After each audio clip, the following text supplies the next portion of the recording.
That'll be every answer is machete, always and forever.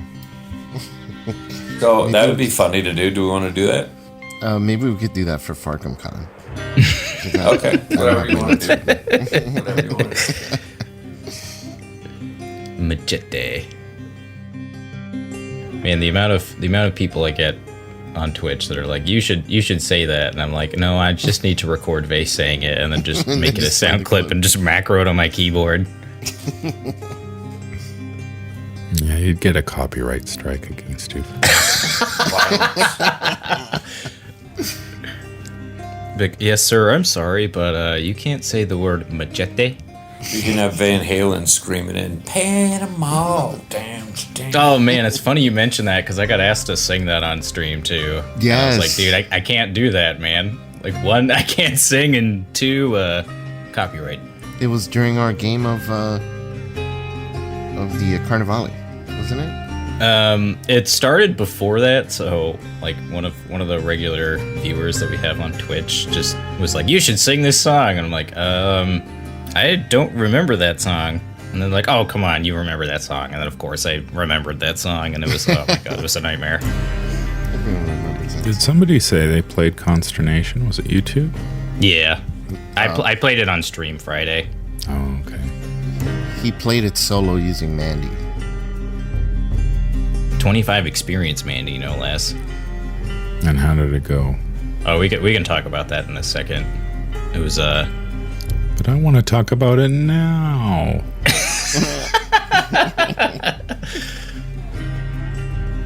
Fine.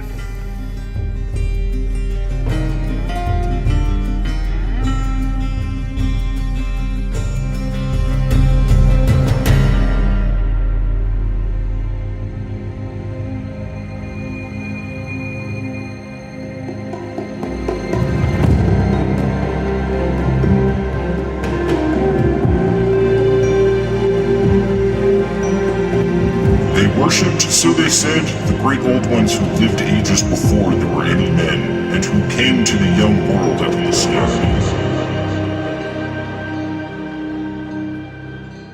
Alrighty, welcome everyone to episode 17 of the Great Old Ones Gaming Podcast. I am your host, Nate, and I am joined with, as always, my fellow co-hosts. I am the man from Lang, host of the Whisper in Darkness YouTube channel.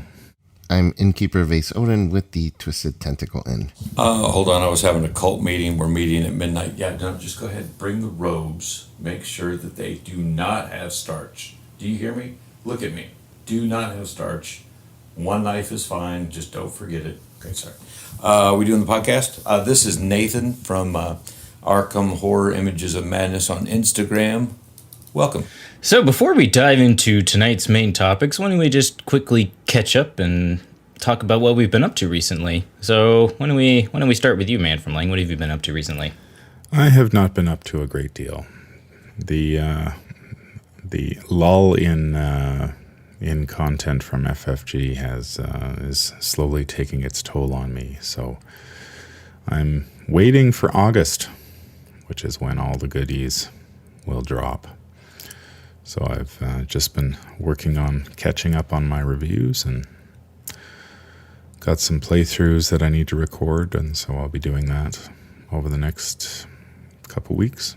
And what about you, Vase? What have you been up to recently? Oh, quite a bit, actually. I've been prepping for Farkham Con, which we're going to talk about later in the episode, and finally finishing my scenarios. So I think I've completed the first one that I made, and I am almost ready for playtest for the first part of the new trilogy that I'm working on. So very excited. Hell yeah. Dude, I had kind of a sudden burst of inspiration after a huge lull this year, but it's been fun. When you say huge lull, do you mean huge Lull or LOL? Both. It was a lull with a lull after. It was really, really trippy. And also played Carnivale of Spiders with Nate and Matastrophic, as well as JP from Northern Lights over Arkham. It was super fun. One of the best games of Arkham that I've played. Yeah, that was a great game. It was a good group of people. It was a great amount of teamwork, and we really kicked that scenario's ass. But it was fun doing it. Yep. Yeah. So that's what I've been up to. What about you? Well, I'm gonna dodge that question and ask Nathan what he's been up to recently, since we haven't chatted in a couple weeks. This is true, man. It's amazing how just things are constantly changing with COVID. The game store has just been morphing and we're adapting. And now that we've adapted, it looks like everything might get closed down again because of, not doing it right the first time. So a lot of my focus has been working with retail and working with the public. And we just hired on a regional manager because we're thinking about expanding our store from one store to like 3. So you never know. That's exciting. Nothing's confirmed, so don't quote me. But there's always opportunities out there in the wing, and we'll see what happens. But on a gaming level, I've really been digging in pretty hardcore to Lord of the Rings, which is funny that I'm mentioning a game that's almost 11 years old. Man from Lang, does that sound right? Yeah, about that. But I really love the Lord of the Rings lore, and I like seeing the connection between Arkham's creation and Matt Newman. Matt Newman came on as a content creator with FFG for Lord of the Rings after 4 years that it had been out. So he was able to cut his teeth for several years before then coming to Arkham. So I've been playing a lot of that. I've been keeping up with my packs for Marvel Champions, but I haven't been playing it as much. I played some really fun Arkham recently. God, what did we do? We did several games right in a row, but then we're going to be doing the Blob because it just got released Monday. A very small group of people. So, yeah, that's what I've been doing. Nice. Have you had the chance to play Blob yet, or? I did not. No, this will be my first time. I remember I set up at my the Great Old Ones Gaming Arkham Beneath the Waves that we had in 2018. 19? I can't remember anymore. Yeah, you're right, 19. But man, we didn't get this one. Although I do not want any merchandise that said Arkham Horror Beneath the Waves 2020, because that would be good to forget that 2020 happened. Crazy so year. Maybe I'll just, but we're looking at maybe next year if people aren't, put out. So I set up the tables and had the Jell-O and the bright green tablecloths and stuff, and I know people enjoyed it. And we played, I think, eight people at a time, so basically 2 pods of people. But I didn't get a chance to play it yet, so tomorrow, Monday, will be my first time. Nice, yeah. Is Blob playable solo? Yes. Oh, okay. Yeah, so there's 2 different versions of the Blob. Spoilers. So there's one that's like specifically meant for like what they call epic multiplayer, and then there's like a standalone version of the Blob in the agenda deck. Oh, the creature itself, the Blob. Yes. Oh, I see. Yeah, it's set up slightly differently if you play it in standalone, but by and large, it's basically the same scenario. So it's fun, Nathan. You'll be in for a treat. It's fun. I'm looking forward to it. But also, this is kind of funny. So we got in like 50 copies of the Blob that ate everything or something, and I already have a copy because I had someone bring it back from Gen Con.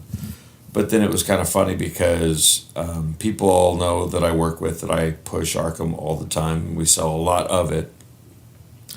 But I went from, I'm not going to get any copies to, okay, well, someone needs me to pick up a copy. Someone else needs me to pick up their copy. I'm going to see them soon. Okay, I'm just going to get a copy for a backup. Oh, I'm going to get a copy to give away on the Facebook group that I help moderate. Somebody walked in that just got engaged and they play Arkham, and I was like, here's a copy of the Blob. So I went from getting 0 to getting like 5 in all of 10 minutes, and the staff were just like rolling their eyes at me. I'm like, what? I didn't plan on this. Awesome. Just it's a wonderful present, whatever. Nathan, what's your what are people's impressions about Blob that have played it, would you say? Honestly, because it just released finally, I think yesterday officially, I've been in an all selling, no feedback situation. Gotcha. So okay. I don't have any input yet. We will come back to that. Yeah, we'll put a pin on that, and I'll ask you maybe next episode. But as far as me, I've been streaming a lot on Twitch lately since I'm still currently unemployed. It's hard to cater for large groups of people when there is a statewide ban on having large groups of people. So so I've been streaming on Twitch, and we recently hit affiliate on our Twitch. So as Vase alluded to earlier, we did a special custom scenario that Metastrophic put together, Carnival of Spiders, which is not really so much a custom scenario in and of itself, but it's a variation on Carnivale itself. So instead of fighting whatever the ancient one's name is in the original one, I think Scott called it Shaniqua. You instead battle Atlaknacha. And he also went through the trouble of like changing a couple of the agenda cards and some of the encounter sets as well to further push the theme of Atlaknacha. And yeah, that was super fun. Yeah, it was a great time. Yeah, you played like a full-on support Carolyn deck that did some serious work. Yeah, I very rarely get to build her as a support character since I mostly play solo. So it was really cool to see her in action doing that, and not supporting what people would think, which is just healing horror, but straight up like bashing the encounter deck over the head. yeah, for real. And like not even just healing horror, but you tanked so much damage between. What is that new card that you played in your deck? Spiritual Resolve? Spiritual Resolve, yeah. And, yeah, that card was super good for you. Yeah, and Solemn Vow with that. Mm-hmm. Yeah, it was cool. I thought that, it may or may not work as intended, but it worked really well. Like the deck was a lot of fun to play. Just seeing everyone kind of focus on what they do best and not get bogged down by the encounter deck was really fun. And dude, and your Tony deck. First of all, your Italian Tony. I can't wait for Farkham Con. Again, we'll talk about that later. But I can't wait till your entire Italian episode with is it Scott you're doing it with from the Ghostbusters? Yeah. And are you using the same deck? I think he plays Tony and I play Tommy. Oh, okay.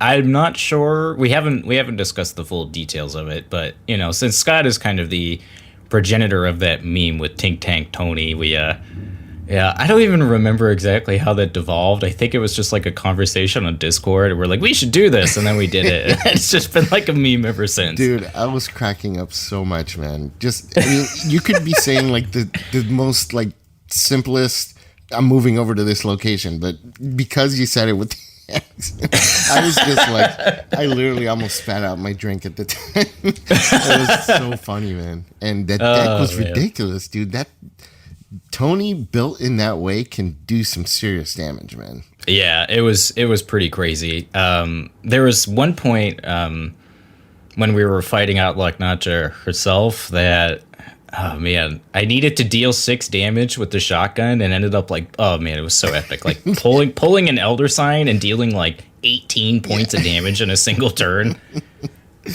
Oh man. So good. I mean, what's better than 1 shotgun? 2 shotguns. Yeah. Good times. But yeah, since we kind of alluded to Farkham, why don't we go ahead and dive into our main topics?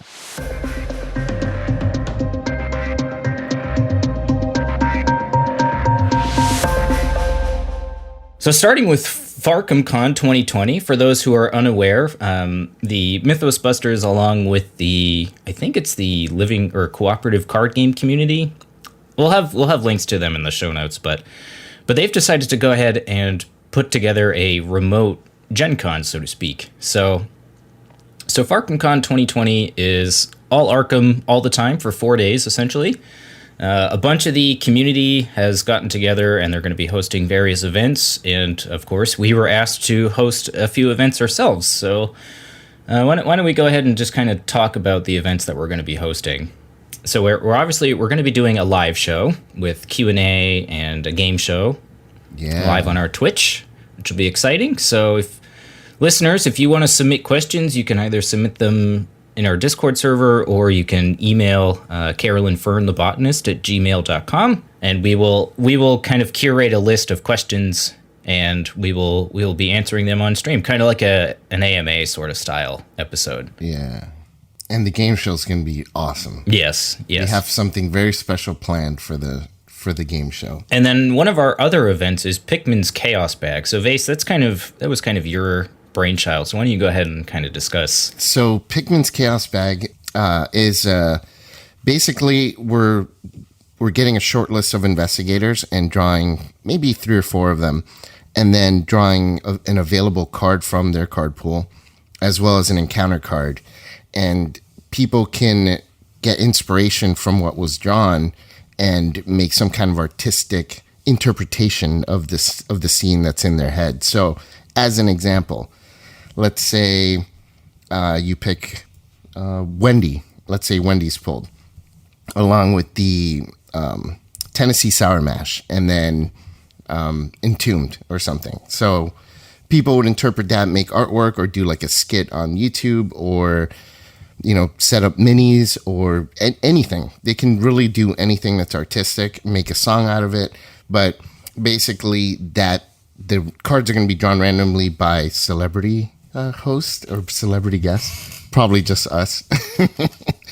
And we'll have like 3 or 4 investigators or 3 or 4 different scenes that people can pick from. And then throughout the convention, we're going to be spotlighting different submissions. And then the community will vote on a winner. So the funniest or most inventive one will get a copy of all of the new investigator decks, which is pretty cool. So it's kind of the contest that we're running for the Farkham Con.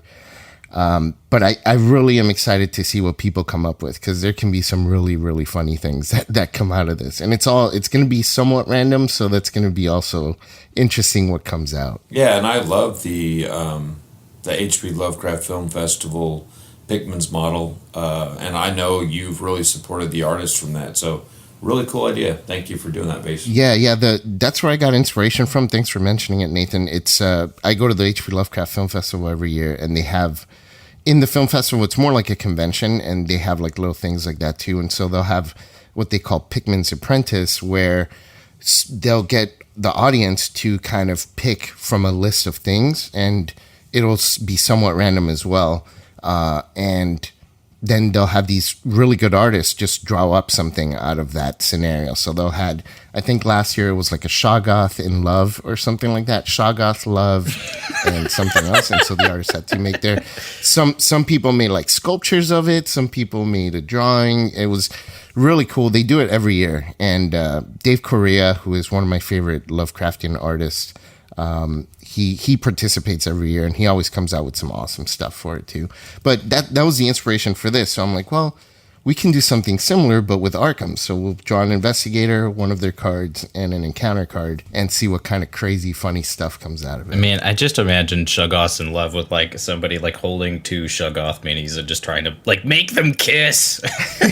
Well, so Dave Correa actually made a sculpture, and it was a Shoggoth holding the hand of a little girl, and it was cute and it was hilarious. It was really funny. That's also kind of creepy. Yeah, creepy as well. Yeah. And then the other event that we're going to be hosting as a podcast is a Pulp Cthulhu one shot that I've been working on based on the first 2 scenarios of the Forgotten Age. So I know, Vase, you're going to be recreating Father Mateo for Pulp Cthulhu, so that'll be a lot of fun. And we'll have 2 to 3 available spots. I know, Man from Ling, you said unfortunately you'll have to work during the time that we'll be streaming that event, so that's unfortunate to hear. But obviously there's a spot available for Nathan if he so chooses, and then we'll have 2 available spots because I'd like to have a party of 4 to recreate the full multiplayer experience for Arkham Horror into Pulp Cthulhu. You said party of 4, like a fellowship? Isn't the fellowship like 9+ people? Okay, it's comments like that cause me not to send you any more birthday cards. Just shove it. For those who don't know what Pulp Cthulhu is, can you kind of briefly go over that? Sure, absolutely. So Pulp Cthulhu is a variant of the Call of Cthulhu RPG that's more based around, as the name implies, pulp action. And I figured that was a very fitting rules variant to play the Forgotten Age in, as the Forgotten Age, for those who haven't played it, is a very Indiana Jones-esque style adventure into the Mexican jungle. So I'm really excited to see how it goes. And patrons of the show, I will be giving out a free copy on our Patreon for people that are interested. So it'll have all of my various notes and the characters that we use to play the scenario itself. So if you're interested in playing that or running it for your own group, then that will be available to you on our Patreon. And if it's successful, maybe you can do another one for the train, for the Miskatonic Express? Essex County Express. That would be fitting for Pull Cthulhu, right? That'd be interesting. Hold on.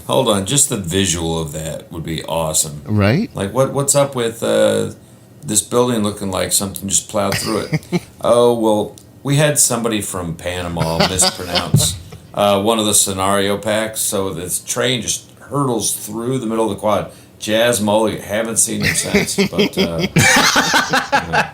good times. So I'm really excited to see how it goes out. I've been doing a lot of work kind of behind the scenes to create some additional ambiance. I've made some sound files. I'm gathering up some images, and hopefully it'll be a lot of fun to watch. Watching classic Arkham stories being told in a different medium. But apart from our events, I know we, me, Vase, and Man from Lang are also doing individual events throughout the course of the 4 days as well. Man from Lang, I know you're doing various streams, and there isn't much detail about them currently, but do you have any light to shed on what you'll be doing? Not quite yet. I'm working. We were chatting last night about since I won't be able to participate in the one shot, I may be running a one shot of my own for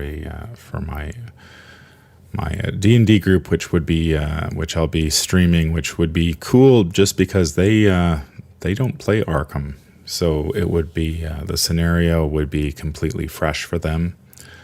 So I'm just getting their input on that, and so far it's been positive. So that seems like it will happen, and then.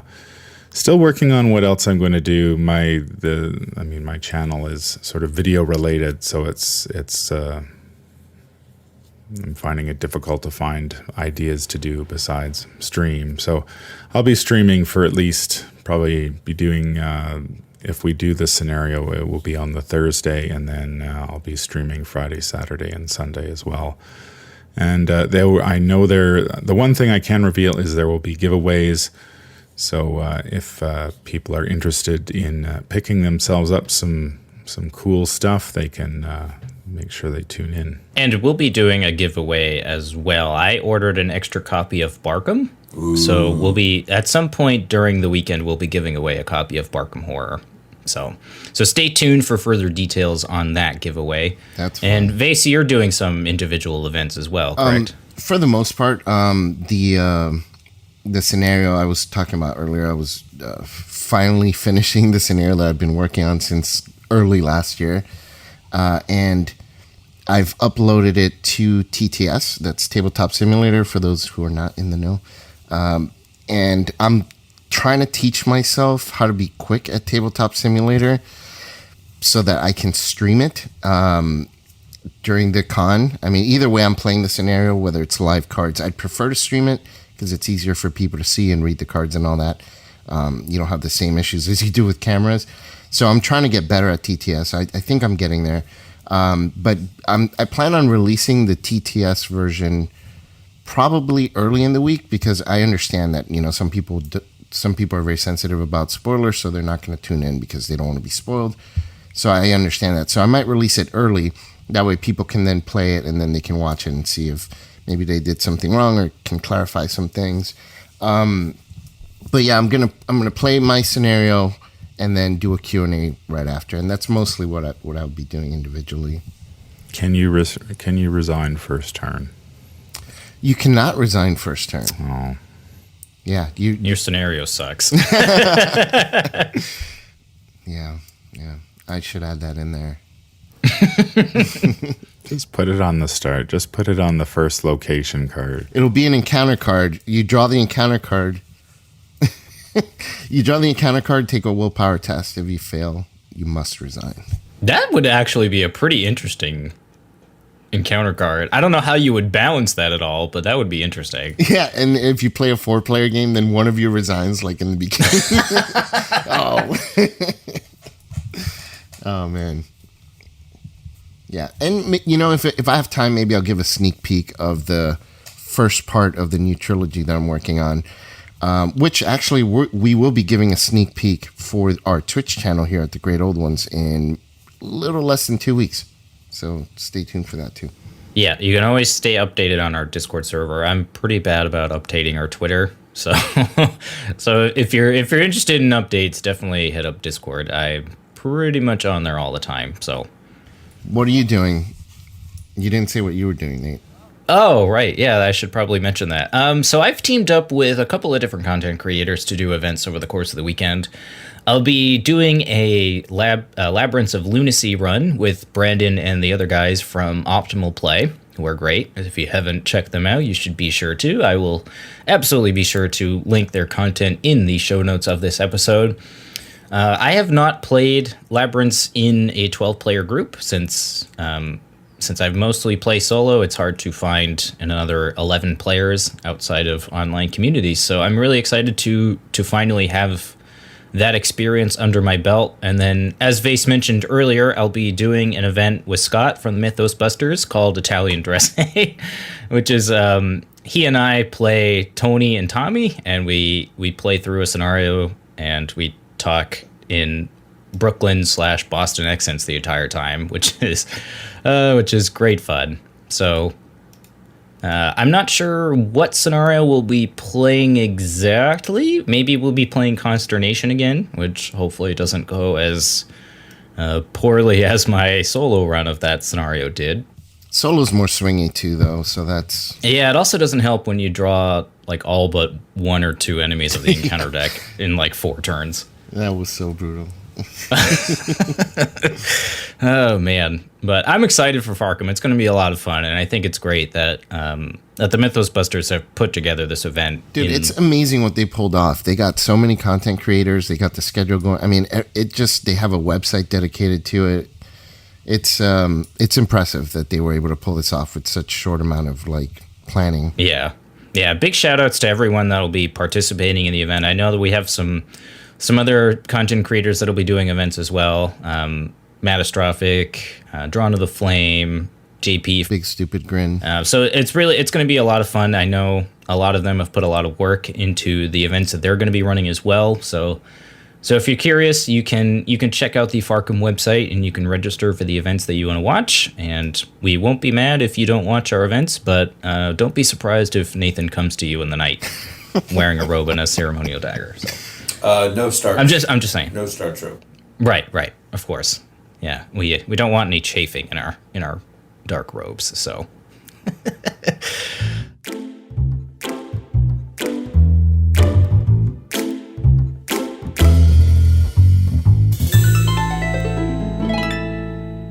So recently, the Weaver of the Cosmos finally saw mass release in the United States and the rest of North America. And that wraps up the Dream Eaters campaign. Have you guys had a chance to play through all the scenarios yet? No. I'm almost embarrassed to say it. I've still only played that first one. Really? Yeah. Yeah. Man, you got to get on that. I know. You know what? I'm having finally more time. It's crazy how COVID, even though I was home all day, I just didn't have the time. I had other stuff happening. But, yeah, I feel you on that front, man. For sure. What about you guys, Man from Lake? I have played most of the Dream side. I have not played the Waking side. Those I'll be doing blind playthroughs of those, so that should be interesting to say the least. The blind playthroughs usually go very badly, so so we'll see how Patrice does once we get there. But I've enjoyed the I've enjoyed the dream side. What's your favorite scenario of the ones you've played so far, Man from Lang? I think of the ones I've played, I think Waking Nightmare is my favorite of the cycles so far. I've always had some very interesting games with that particular scenario. The first in the dream, I forget what it's called now. Beyond the Gates of Sleep, is that it? Yep. Yeah, it's good too. I mean, so far all the scenarios I've played have been pretty solid. I enjoyed Dark Side of the Moon.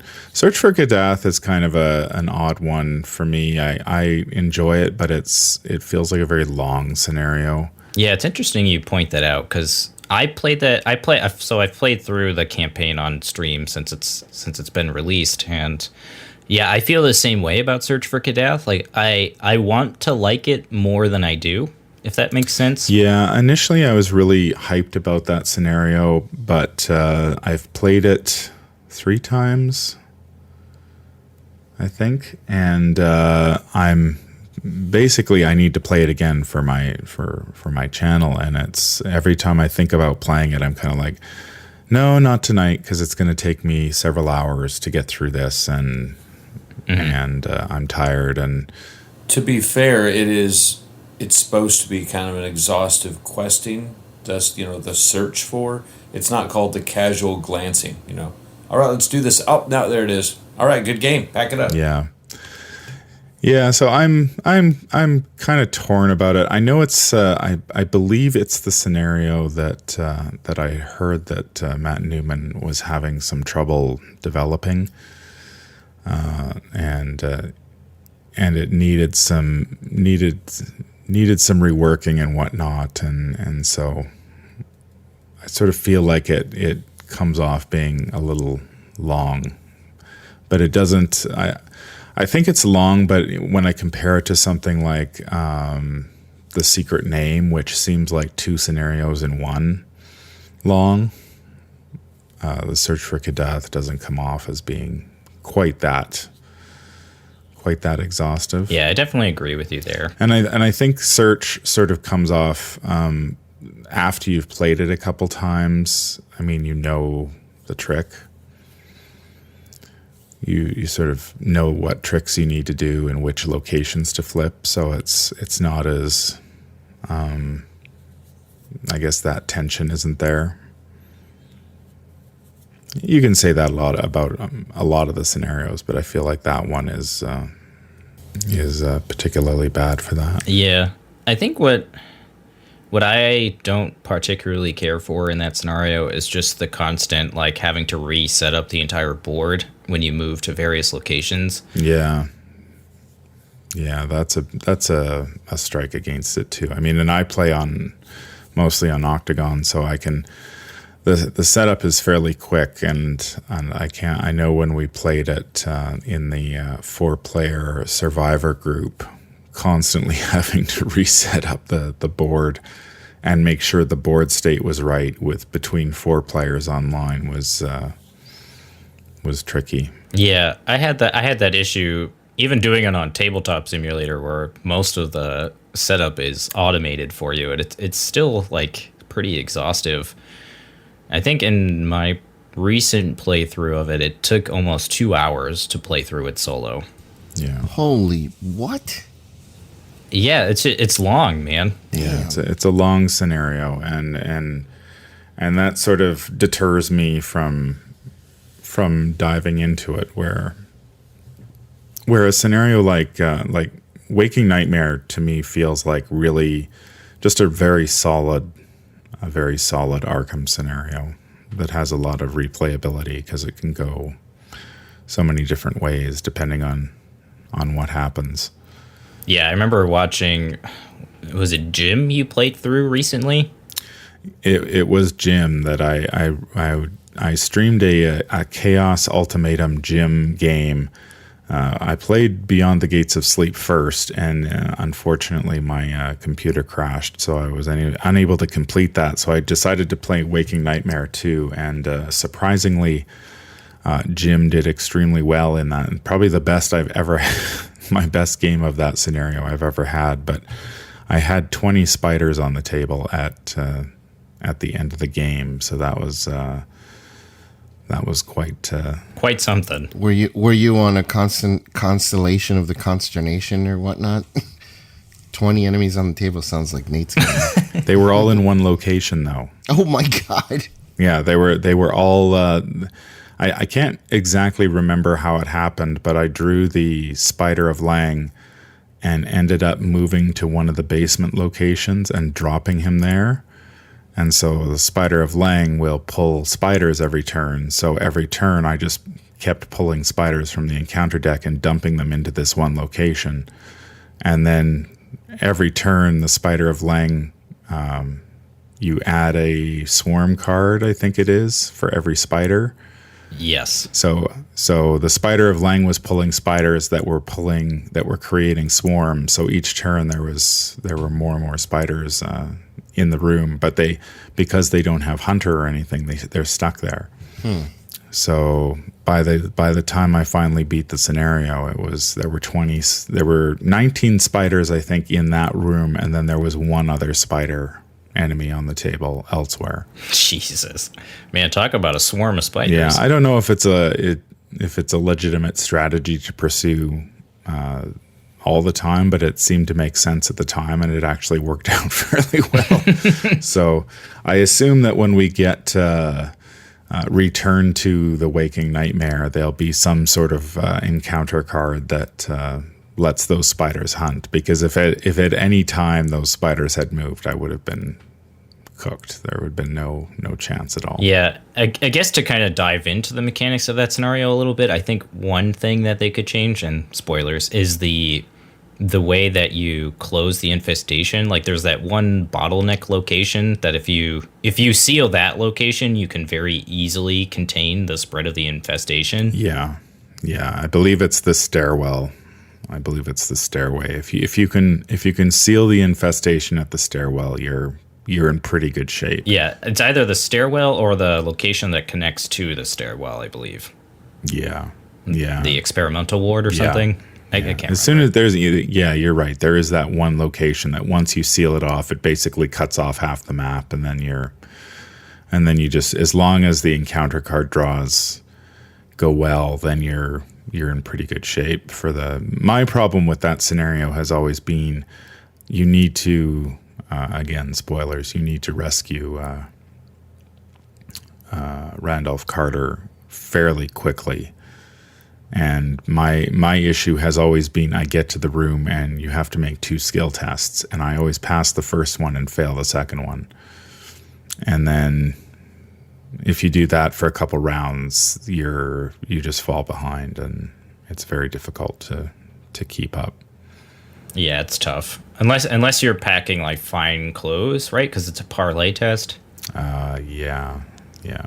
So, but I was really surprised. I've really been enjoying playing with the Chaos Ultimatum, just because it's.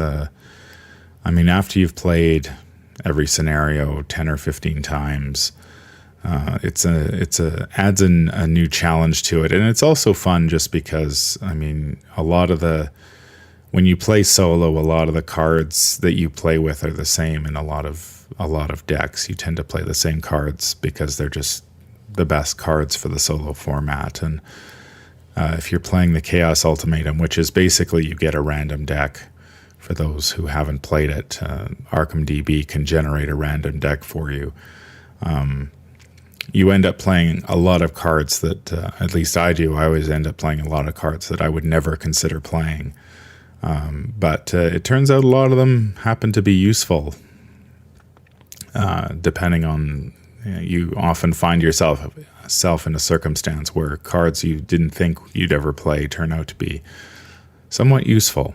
So it gives you a different perspective on the cards and what is valuable and what is not, and especially when it comes to icons, because even if the card isn't playable immediately, often its icons become much more important. And what about you, Nathan? Have you played through much of Dream Eaters yet? Yeah, we were doing a campaign before COVID hit, and I think we got Dark Side of the Moon, I think is the one we got up to.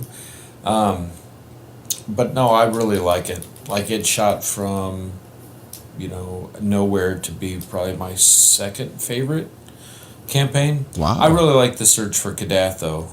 It feels like an epic D&D adventure, but I mean, like, you sit down and play D&D for 4 to 10 hours per session. It all depends on who you're playing with and blah, blah, blah. So to do a 2 to 3 hour game is not, for me, that much of a deal. It feels more like a big quest. But it's hella good. I really loved it. The artwork was great. And I just listened to Matt Newman do a recap of the Dream Eaters on Drawn to the Flame and heard a bunch of stuff I didn't know about. So I'm looking forward to seeing if we can get him on our show to ask our own questions soon. And doing a 3-hour interview like he did with them. 4. No, but they paid him a lot of money, so. Right. And as I said before, I really liked the first Waking World scenario that deals with the hospital.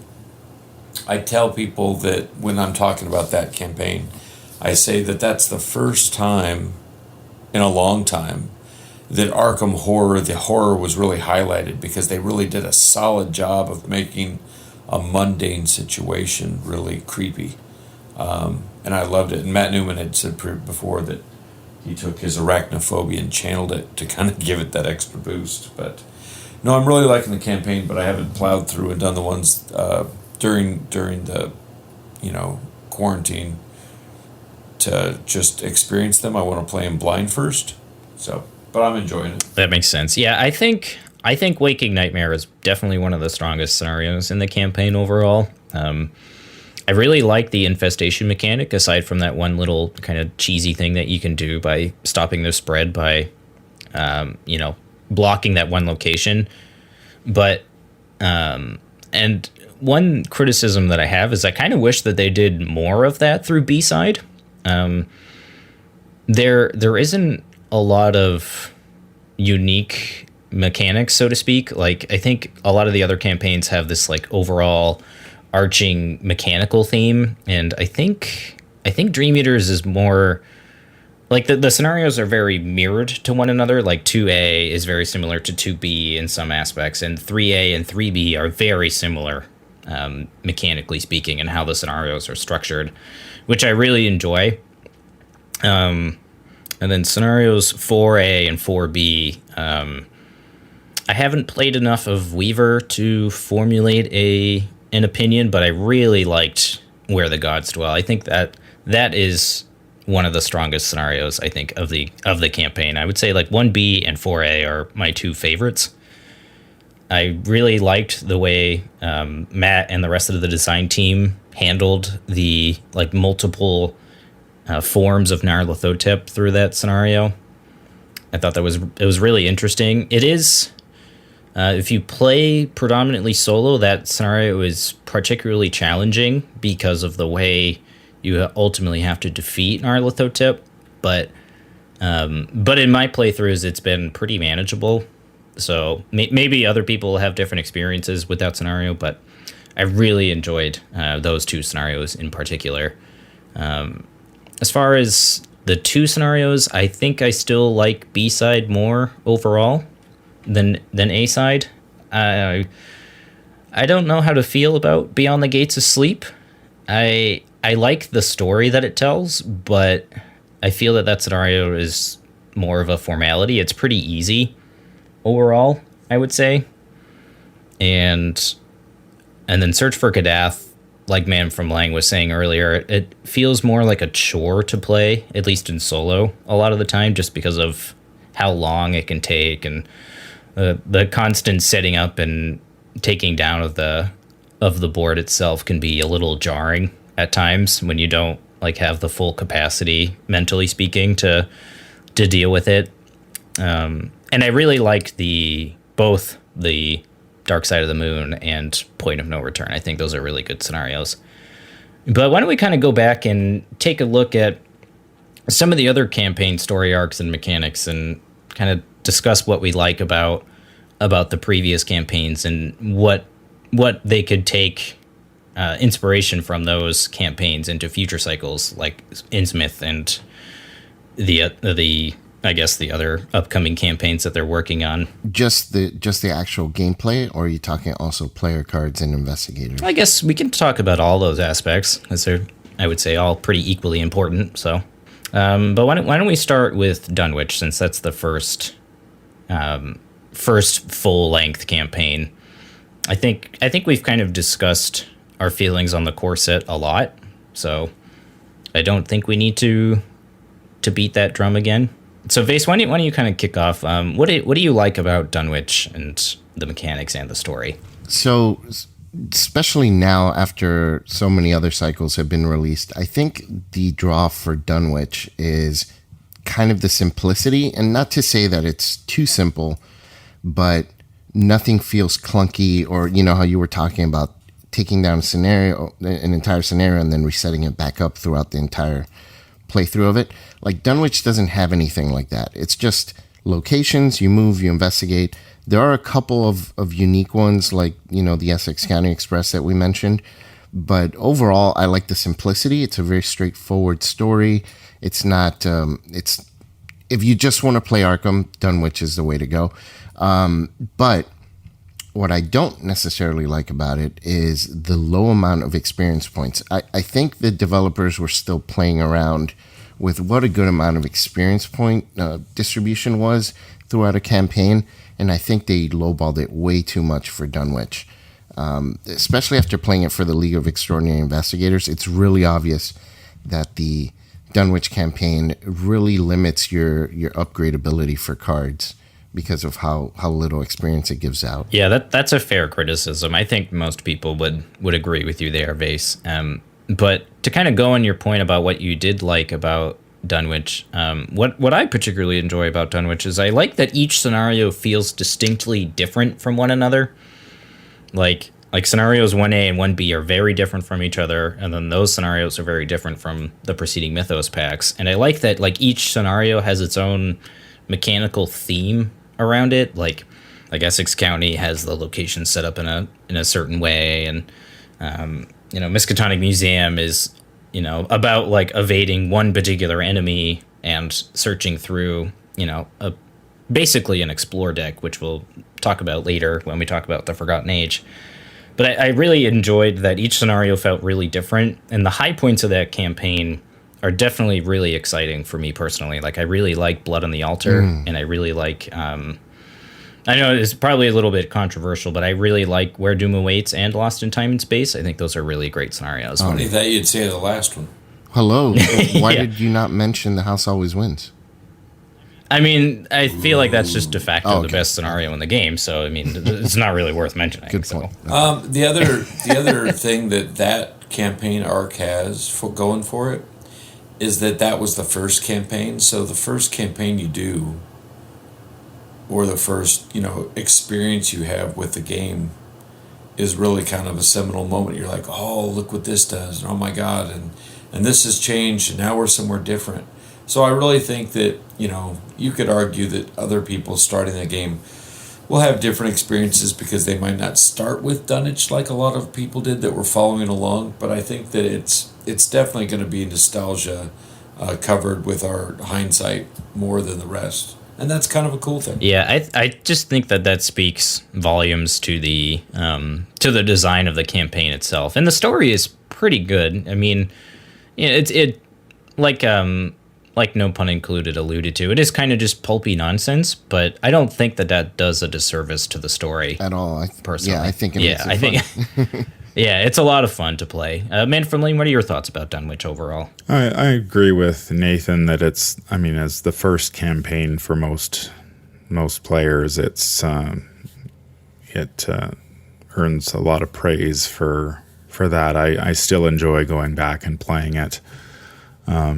I can, at this point, having played it so much, I can bang off, half of it pretty quickly and then play the other half another night. So I like the thing I like about it is that the scenarios seem for the most part pretty well balanced, whether you play multiplayer or solo, which is something that I've really found in later campaigns that is not always the case. So I like that, I can play it by myself and still have very solid games, and then if I play it in a group, then same thing. But I find, I often talk about, those barrier scenarios, and I mean, Undimensioned and Unseen is really the only one that in that campaign that I don't really like playing. But I mean, I was joking with Vase, like whether his scenario has first turn resign or not, and that is actually a feature in Undimensioned and Unseen. So if you happen to be playing a low willpower investigator and you don't think you're going to really you don't want to try to rejig your deck in order to deal with Undimensioned, you can simply resign first turn, and the punishment for doing so is not, you are punished for it, but it doesn't necessarily mean your campaign is over, sort of thing. And I've sort of come to appreciate that aspect of it, even if you are just sort of skipping one of the scenarios. Yeah, I don't think that does the campaign overall a disservice. And to kind of go into Return to Dunwich, since it's more of just an extension of the original campaign, what are your guys' thoughts on the changes that were made to the campaign from Return to Dunwich? I think it will depend on how many of the new encounter cards you draw. And I know that this was an issue with the Lord of the Rings LCG with their Nightmare packs, that you add the Nightmare pack to the scenario, and depending on whether you actually draw any of the cards, the scenario could be quite a bit harder, or it could be almost unchanged. And I know when I played through Return to the Dunwich Legacy, I think extracurricular activity was basically the same. But Essex County was quite a bit harder. So,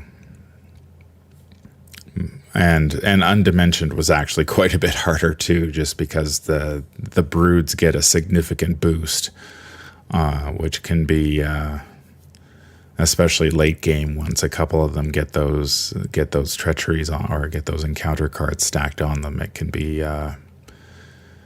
very difficult to take them down. Yeah, the broods, though, that I do like that they added more variety for them. That was definitely nice. But I agree with you, man, from Ling. It's not a big enough change to have a huge impact, and they miss the opportunity to add more experience. I know I keep harping on that, but they miss that opportunity too. What do you guys think about the investigators of Dunwich? Those investigators that come in that expansion are all pretty unique because all of them have access to pretty much every card pool at level 0 cards. They all can put 5 of any level 0 card. What do you guys think about those investigators? Well, I think a lot of them have gone on to become the strongest investigators in the game. I mean, Ashcan is a solo player's dream because of Duke, and Jenny sees a ton of play. Jim has evolved over time. Initially, I think he was probably among the weaker investigators initially, but now, I mean, he's a monster in Path to Carcosa, and he's only received more and more tools as time has passed on to improve his chaos back manipulation. So, and I still enjoy playing Zoe solo. So, and Rex was I still remember the first time I played Rex, and I'm just like, man, this guy's broken. Yeah, I mean, Rex was so good they tabooed him. So, I mean, if that doesn't speak to the power level, then I don't know what does. At least in multiplayer. Yeah, especially in multiplayer. But I agree with you, man, from Ling. I think that a lot of the Dunwich investigators have become, by and large, some of the best investigators in the game. And I think it's in large part due to their card pool availability and flexibility in the way that you can build them. Jenny is, I would argue, probably one of the most versatile investigators in the game. Coupled, not only coupled with her card pool, but the card adaptable from the rogue card pool makes her very able to swap out cards for specific scenarios without the need for experience. So, and as you said earlier, man, from like Ashcamp Pete is a solo player's dream with Duke, because he's able to investigate and fight enemies very well.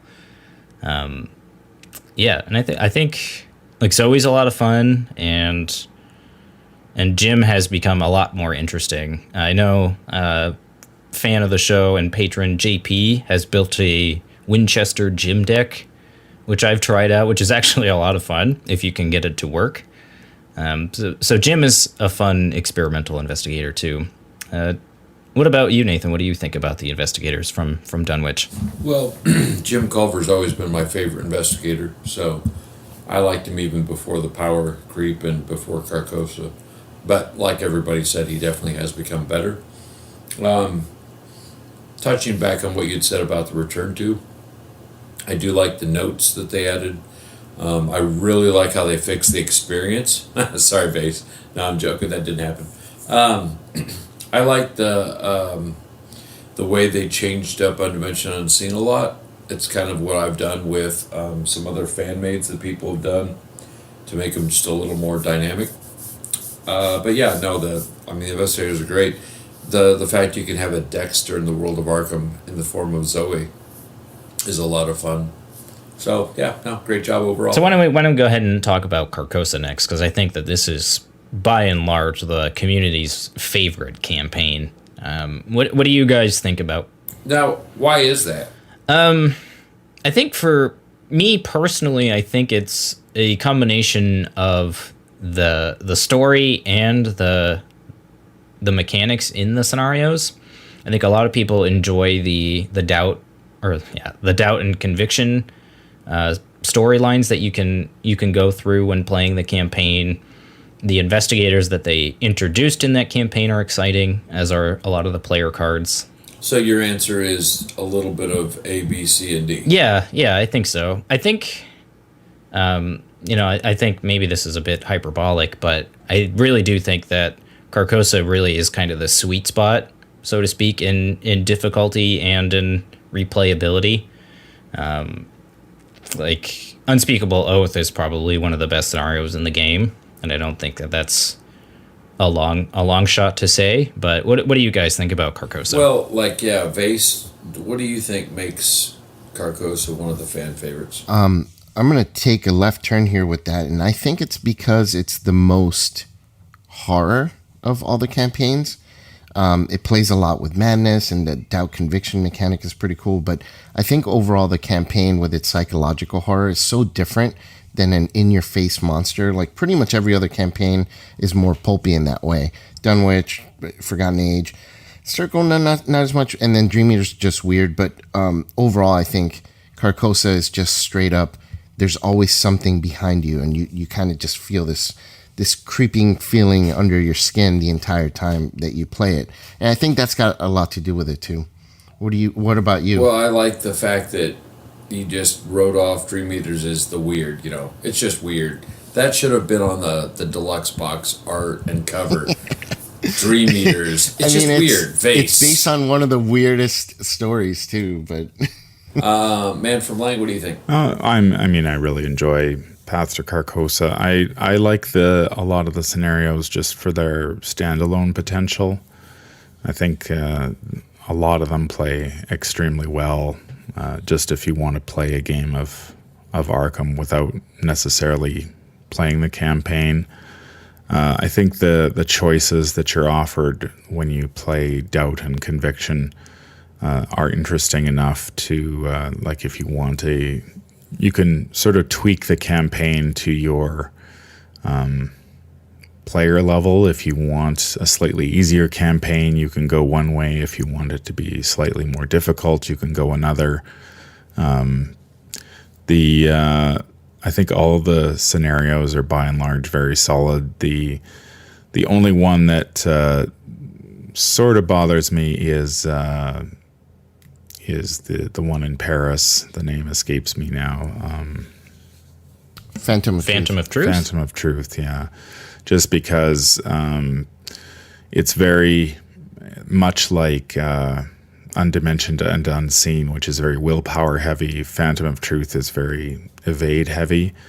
And if you don't have an investigator that can deal with that, you can be in trouble. I also happened to play it. I played it solo, four-handed once, and it took me like 3 hours, and I just ended up quitting because it was taking too long. I just couldn't get. I forget whether it was the conviction or doubt route, but I just couldn't get enough doom off the table in order to finish the game. So. But, yeah, I still enjoy playing a lot of those scenarios, even if I don't play the campaign itself. Yeah, I will say that I think that Phantom of Truth has a great story behind it. It's definitely very, very close to the source material, and I think that's another strength for the campaign overall, is that the scenarios have great stories to them. Like you said, Manfromling, even if you just play them in standalone mode, like Phantom of Truth is very much in the Court of the Dragon from the King in Yellow mythos, which is really cool. And yeah, so as far as things that I don't like, I don't particularly like Black Star's Rise. I know I've been pretty vocal about my disdain for that scenario. I just don't like the way the agendas work, I guess, and I'm not a huge fan of really complicated setup instructions, so like that's another strike against that scenario as well, is that you can accidentally like mess up the setup, and then that kind of puts a sour taste in your mouth when you go to replay it, because you're like, okay, you're double and triple checking yourself when you set it up sometimes.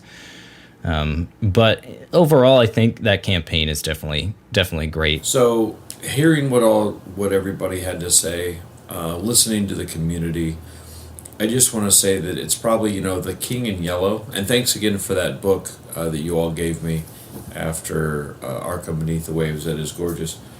But I think it is that mixture of well-balanced scenarios. It's got really rich, background with the King in Yellow, obviously, and all those short stories.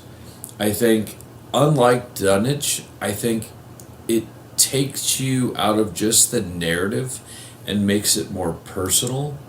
Because, I truly felt after, the dinner party, without giving too much away, I felt like I was there in the shoes of the investigator, like really hardcore. I stopped at that point in real life. I was like, whoa,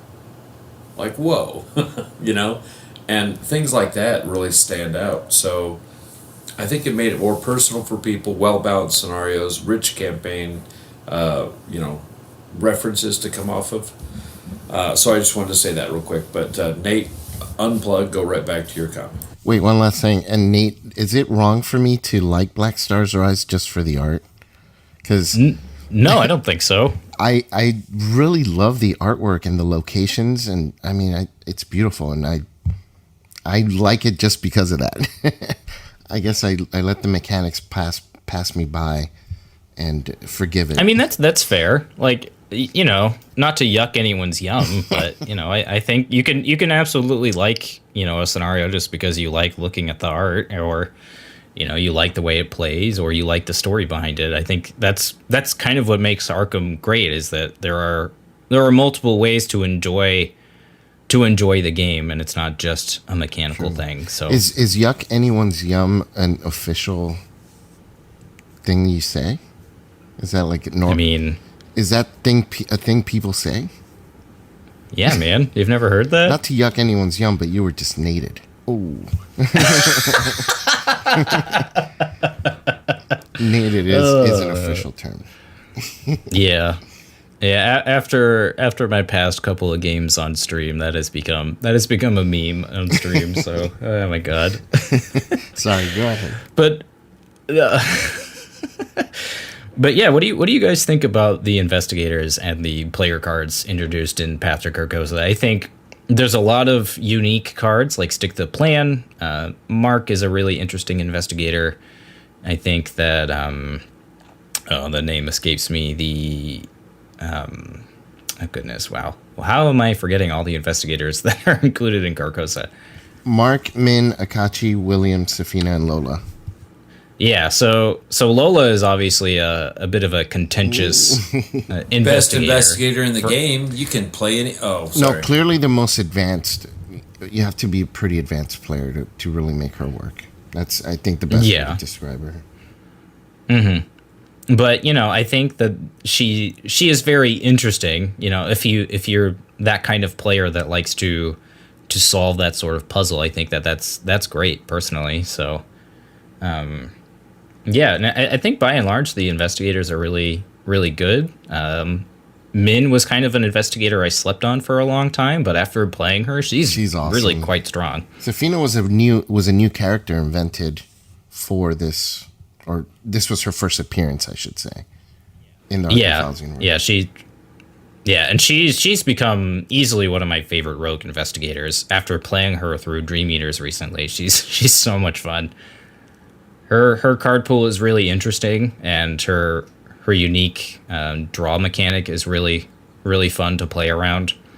And the more events that they make in the game, the more versatile that you can make a Safina deck. But what about you guys? What do you think? I guess I'll jump in.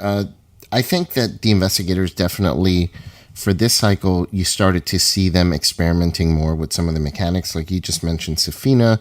William York with his recursion, and Mark playing around with damage as a resource, and of course Lola being so different from all the others. I think the investigators were definitely a nice step away from the norm and really showed what the game was what was possible in the game. So a very, very cool group of investigators. I think a lot of these investigators in this cycle are favorites of a lot of people, at least in the online communities. I think what's also interesting about the investigators is that I think Carcosa was the first campaign to really have the investigators thematically fit with the campaign too. Yeah. I think Dunwich kind of less so, in my opinion. I think that those investigators can kind of be shoehorned into any campaign really. But like the Carcosa investigators really feel like they belong in that box. Yeah, I agree. I agree with you on that. And I like that they've taken that approach in future campaigns, and they really try to incorporate the investigators that are in the deluxe box with the overall arching story of the campaigns. And what about Man from Lang? What do you think about the investigators on Path to Carcosa? I think they're all very mechanically distinct. So when you're like I think the investigators from the core set in Dunwich, when you do get to Carcosa, I mean, playing Safina is quite a bit different from playing Mark, who's quite a bit different from playing Lola. So each one plays very uniquely, I guess. It's not a great word, but yeah, I enjoy them from that. Distinctly, yeah. They each plays distinctly. Yeah, and Safina is also the first investigator to have a different size deck requirement from everybody else. Her and Lola, right? I think they're does they're Lola the first have more than ones. 30? I don't play her, so I don't. Lola has 40, I think it is. Oh, dang. Okay, so yeah, so two investigators with varying card pools. Or it's 35, but once you add in all of her extra cards, she ends up at 40. And what about you, Nathan? What do you think about the investigators from Carcosa? Yeah, a lot of great points already said. And yeah, I really feel like they've flexed their muscles and were like, let's really figure out some cool mechanics. And Sabina, God, I just wish, I can't help but talking about investigators in this set and just wishing Lola was just a little different. So bad I say that, but Safina's definitely interesting. Mark is still one of my absolute favorites. Who was Min. Yeah, Min's great. I've always loved Min. So yeah, no, I mean, I think they knocked it out of the park. Yet another reason why it's a fan favorite. And kind of we can quickly touch on Return to Carcosa, because there really wasn't a lot of changes as far as the narrative of the campaign goes, and there wasn't many, I guess, bug fixes, so to speak, to fix in Carcosa, so there wasn't a lot of that. There was one change that they made in Return to the Last King with Diane Devine and her interaction with the way she works with the party goers, so to speak. But have you guys had a chance to play through Return to Carcosa yet?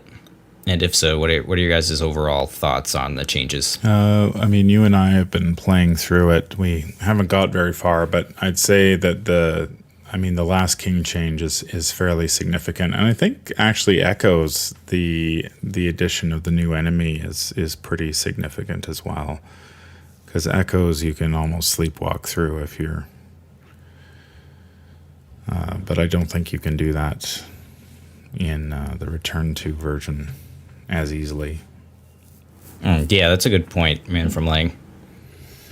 But I think because, like, especially when the scenarios are solid to begin with, you don't need to really tweak them all that much. Like the new cards add some diversity to the scenarios, and you get a little bit more play out of them. But I think that for the most part, the scenarios are already very solid, so you don't need to tweak them that much.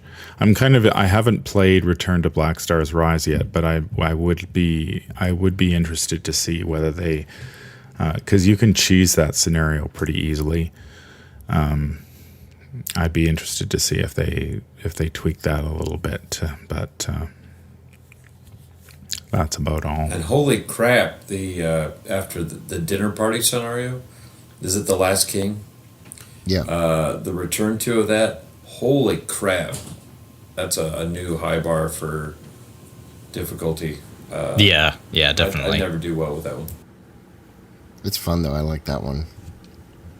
Definitely agree with Man from Lang that The Last King is a significant change.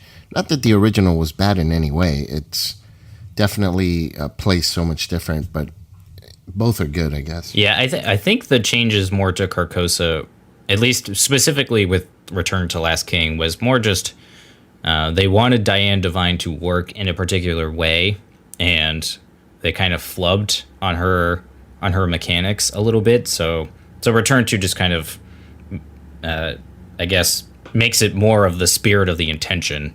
Yeah, I think this is how they wanted Diane to work, and the way she was written initially, she didn't, and so this is just fixing that problem. So yeah, I don't have any issue with that, because I know the first couple times I played it and Diane came out and I'm like, that's it, and I was just like, oh. She doesn't really do very much. Yeah. I think a lot of people have that impression when they play through the Last King for the first time. Yeah, because when you introduce a new character to the scenario, you sort of expect it to have some sort of impact, and she can definitely not. Yeah, but overall, I think the changes are interesting. I don't really know how to feel about some of the new encounter sets. The new Whispers in Your Head is, I think it's Whispers in Your Head. The peril cards that add to your hand, and then they require you to perform some sort of action, and if you don't, then you take direct damage and horror. I don't know how I feel about those versus the other ones. I think they're less crippling overall. I know that some of the original Whispers in Your Head can be very, very debilitating depending on how your deck is built or what investigator you're playing. But yeah, overall I think they're pretty solid changes, and it definitely adds some nice replayability to an already great campaign. Yeah, I think the original ones were very swingy depending on which one you drew and which investigator you're playing, because I know there are ones where I've drawn them and just been like, okay, well, this affects me in no way whatsoever, so I'll just hang on to it. and not worry about it while I know when I draw the new ones, I'm like, okay, I have to deal with this. I can't simply ignore it because I don't have any free triggered abilities I need to activate or whatnot. Yeah, I would agree with that. But yeah, why don't we go ahead and talk about the Forgotten Age, which is a pretty contentious campaign, I think. Personally, it's my favorite campaign. Same here. I really like the story, and I actually really enjoy most of the scenarios. But we can kind of talk about what we don't like in a bit. Share your thoughts first. Yeah, as far as overall, the campaign is just great. I really love that kind of pulpy Indiana Jones style story, and I really like the tie-ins that Fantasy Flight added in with the mythos and that kind of pulpy sort of action movie type feel. I really like Explore, despite it having some what's the word I'm looking for? Some issues, I guess, in certain scenarios. But I mean, Untamed Wilds and Doom of Etzli and Threads of Fate are just great scenarios, in my opinion. I really enjoy replaying those a lot. And Depths of Yoth is, I think, a community favorite, and there's a lot of interest in that scenario with the How Low You Can Go challenge, and I also really like the divergent narratives, and who you side with can have a pretty big impact in the story. But yeah, Vase, since you also really enjoy this campaign, what about the Forgotten Age do you like so much? I'm with you on pretty much everything you said. I think Explorer is overall pretty good, except for maybe one scenario. But despite, I mean, it's not perfect, definitely. It's still my favorite, though. There's two scenarios that I don't care for, and that's Heart of the Elders and Boundary Beyond. Boundary Beyond, I don't mind sometimes. It's just a little too much as in terms of how punishing it can be to investigate, but or to explore, I mean. But the high points are really high. Like you said, Untamed Wilds, Doom of Etzli, and Threads of Fate are definitely up there for me in top event or scenarios for the entire game. A lot of new, interesting mechanics they played around with. They don't always work perfectly, but overall, I think that this campaign as a whole had some really, really great high points. It also had, like you said, the diverging storylines where your decisions really, I mean, Carcosa played with it, but it doesn't have as big of an impact on the story as a whole like Forgotten Age does. And I think that really attracts me to it as well, especially for replayability. And kind of to go on that point about the mechanics too, I really like that they stressed the importance of evasion, and they really kind of like flipped that enemy management on its head, so to speak. You know, I think when you play through Dunwich and Carcosa, the general consensus is that defeating enemies by and large is usually more useful. But with the way that Vengeance works throughout that campaign, you end up kind of rethinking how you deal with enemies, and I really thought that was interesting. Yeah, I think it's more complex than people give it credit for, because it's not like some people call it a very evasion-heavy campaign, and I don't think that's the case at all. I think between having Explore and smaller maps initially, hunters are going to keep hunting you, and evading them doesn't really do that much except buy you one round. So it definitely has its place in the campaign, like you said, vengeance enemies. So there's certain snakes that don't hunt, and you can evade them, and you should evade them, or you're going to get vengeance points. But you have to be strategic as to what creatures you evade and which ones you actually face head on. So I think it's a little more complex than people give it credit for. Yeah, that's a fair point, Vase. I would definitely agree with you there. And I know a lot of people have their gripes with Explore, but personally, I don't. I guess for... I don't, except for Heart of the Elders. And in Boundary Beyond, because they punish you. I mean, Boundary Beyond doesn't really have the same Explore mechanic, but it's tied to it in a way, how it punishes you, and it's... Yeah, I know Man from Lang has touched on his feelings between the connection of those two scenarios in particular, but before we kind of go into our gripes with... I think it's by and large, like, those are the two problem scenarios.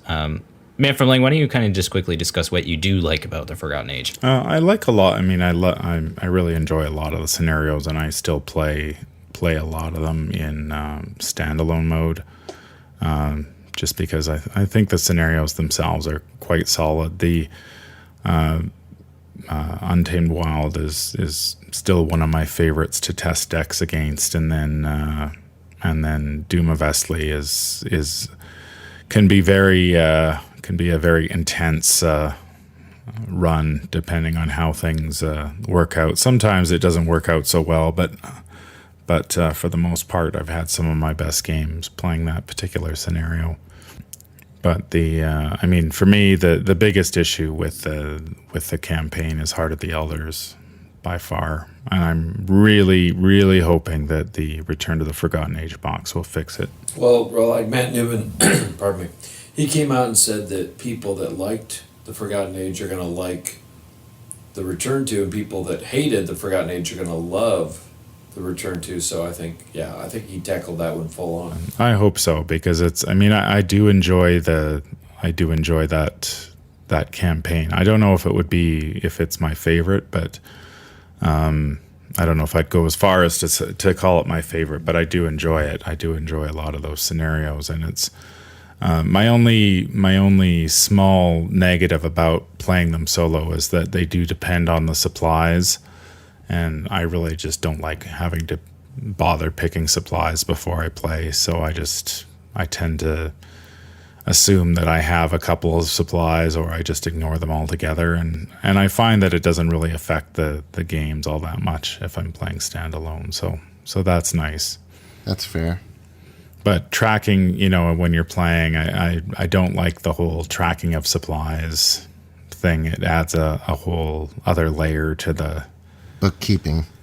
I guess a whole level of overhead that I'm not crazy about. But I don't, it's not a reason not to play it either. It's interesting you say that, because that was actually one of the things I really enjoyed about the Forgotten Age, was the way that the supplies interact with the various scenarios. But I enjoy like the kind of upfrontness of the way the supplies work, and that you pick them before you actually sit down to play the games.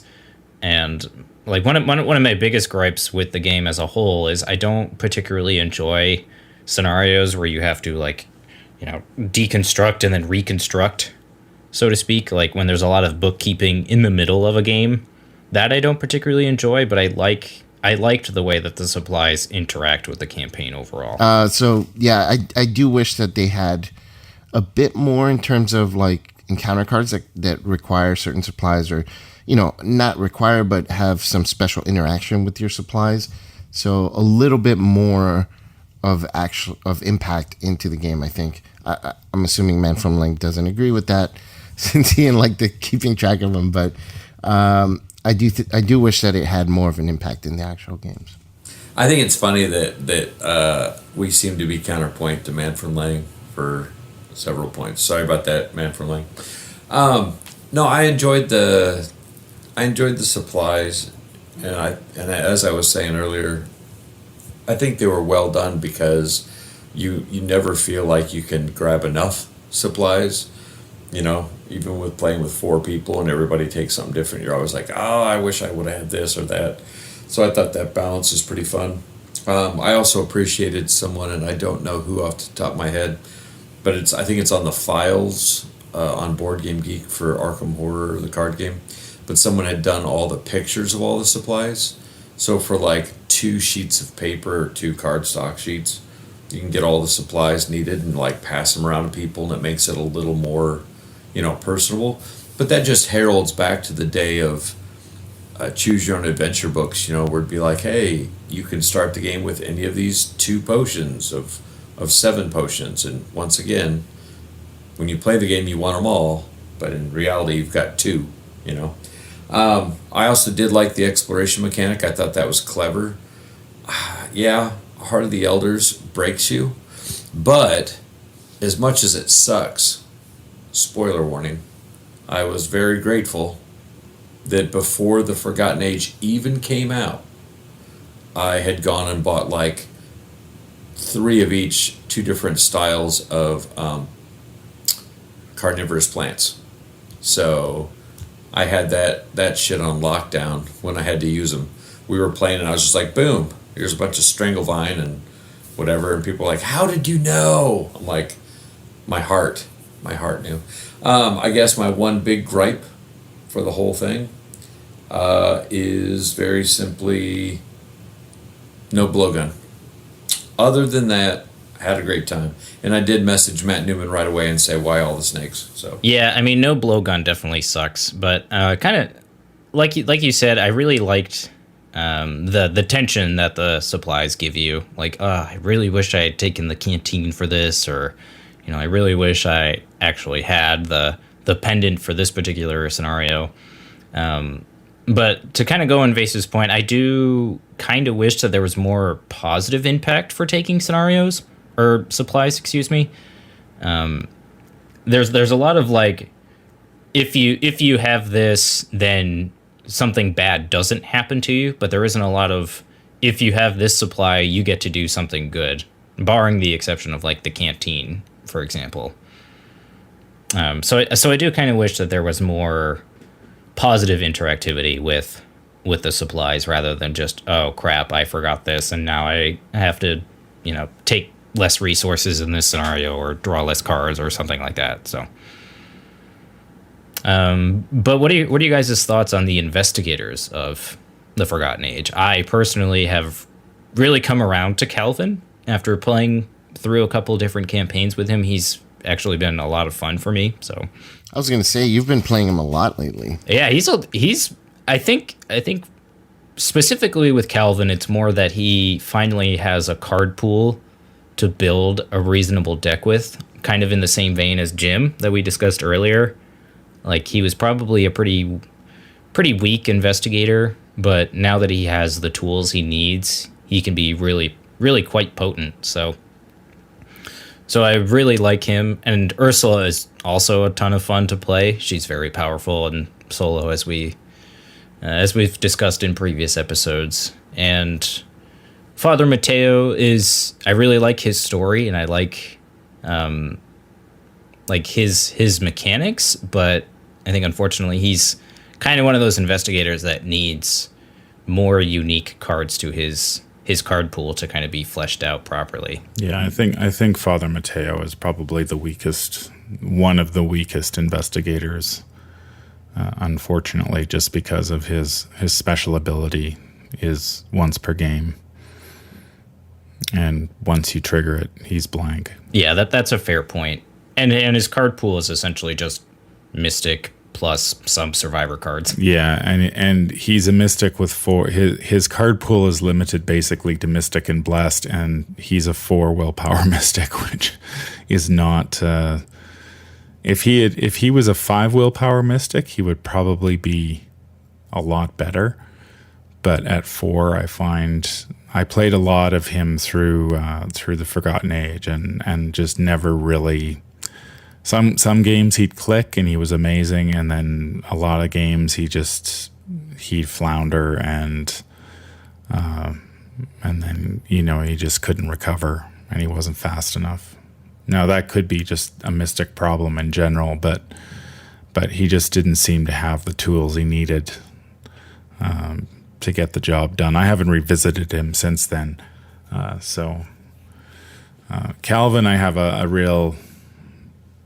I have very mixed feelings about. I have not played him since the Forgotten Age, which was a disastrous experience.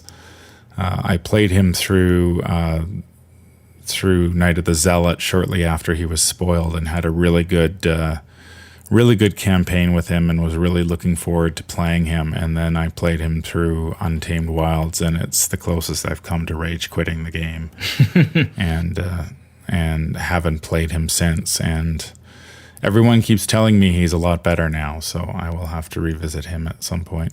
Yeah, Manfurling, he's a lot better now. But yeah, I think it was just getting overgrowth on the expedition camp 3 games in a row on turn 1. That was did me in. I mean, he just I managed to get through it a couple times, but he just didn't have the tools to recover.